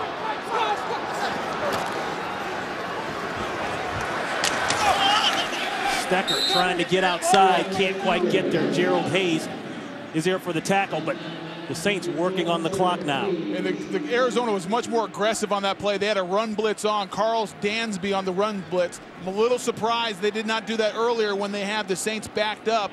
It only took 2 plays for them to get out of the own shadows of their end zone. I would have liked to see the blitz and more aggressive nature when they had them backed up a little bit earlier. But Tony, it goes back to the penalties, because you start off with the penalty there. I mean, even though they had the completion, it just gives the offense breathing room. back to Stecker. The Saints coming in on a short week. Remember, they beat up on the Atlanta Falcons on Monday night, 34-14. 473 yards of total offense. They just pretty much picked over the remaining dead carcass of the Atlanta Falcons. But this was a big game for them today, and Sean Payton was very clear about that, talking to us on Friday. He said, I hope our players understand that this is a playoff type of game, a playoff atmosphere. And they're letting that play clock go down, and Arizona really not in a position to stop it because they've only got one timeout left. This is an important third down here for that very reason. With only one timeout, the Cardinals cannot afford to give up another first down and let more time run off the clock. Timeout, New Orleans. That's their second. Please set the game clock to 3:20. 3:20. Well, tomorrow night at 9/8 Central, it's an all-new episode of the groundbreaking series K-Ville. That's tomorrow night, 9/8 Central, right here on Fox, and that's set right here in the Big Easy in New Orleans. You know, you mentioned how David Patton fumbled that ball because he was holding it like a loaf of bread. Have you ever held a loaf of bread like that in the store? No, I haven't, but that's what everyone else calls it, so I figure I just that doesn't work. Follow the trend. That doesn't work because I tried that in the store once. What happened? Did you fumble? No, I fumbled it when I tried to hold it the other way. Plus, if you hold a loaf of bread like that, you might squish it a little bit too much, and the peanut butter and jelly sandwich wouldn't. It would be kind of hard to get the peanut butter and the jelly in the right places because the bread would be all mangled. You would never hold a loaf of bread like that. Anyways. It sounded good. Well, yeah. I just want to know where that came from. I'm not sure. Okay. Now that we've cleared that up. 31-24. One timeout remaining for both teams now. And as you mentioned, Tony, a very big third down. Arizona has to get off the field.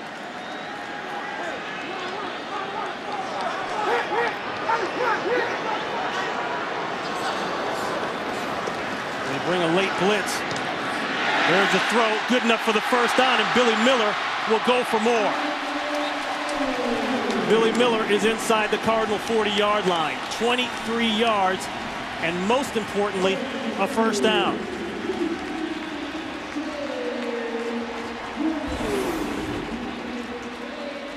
Billy Miller right here working inside in the slot. Actually, I had it right the first time. He was the guy closest in. Hard to tell from that angle, but just works a little curl route, comeback route. Very well executed play, and that's what the advantage having a big tight end. Aaron Francisco couldn't get through him to get to the ball. So that makes it a lot easier for the New Orleans Saints, and Arizona may have to consider burning the final timeout. Well, you can stop it one more time if you're the Cardinals and you got the 2-minute warning. So that's the last time you can actually stop it. You have the 2-minute warning. If you can get a stop here, it'll be third down after the 2-minute warning. And there it is. They burn their final timeout. The 30-second timeout.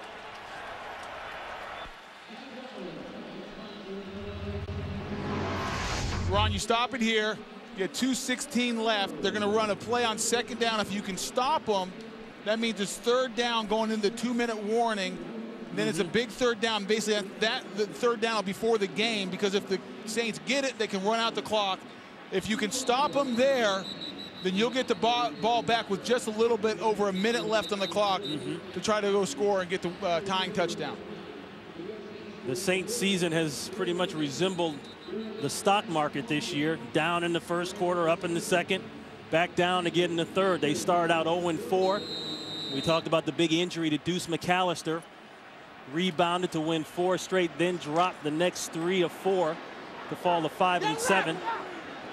Now they teeter on that playoff edge, so to speak, at 6-7, and a must-win. Second down and 7. That's Pierre Thomas, the rookie free agent out of Illinois, and he gets a first down.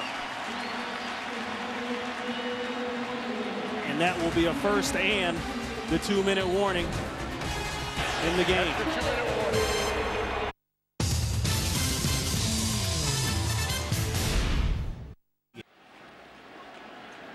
There's the takeaways for both teams and the points off of takeaways to seal it up. And Arizona with no timeouts. New Orleans goes to their victory formation. In Arizona, it's all about the miscues. First up, the Roman Harper interception, the hit by Kays Bahar. Pressure on Warner, the fumble picked up by Shanley. That led to a score. The little tip on the sidelines between Warner and Todd Haley, the offensive coordinator. Warner did come back to get a score, I should mention, after that tip. But all in all, Tony, I think it's the miscues and the penalties. Look at those penalties, Ron. It's something that they've struggled with all year long. They put themselves in so many tough situations. You can't do that and be a good team. You can't do that and be a playoff team, that's for sure. So now for the Saints, they'll go to 7-7, barring any miracle here. And they have to hope for Monday night that the Minnesota Vikings can lose to the Chicago Bears. Think they're going to have their purple pom-poms out and cheering for those Vikings? I'll tell you what, that you become a big Vikings fan. I mean, when you're in this situation as a team and you need some help to get, into the playoffs, your game's big, but then whoever you need help from, you start watching that TV and watching the scores and become a big fan of whoever's opposing the Vikings. The Cardinals will drop to 6-8 and will be all but out of the playoff picture. For the New Orleans Saints, they will have the Philadelphia Eagles next week. That'll be right here on Fox. And then they will end up with the Chicago Bears in Chicago.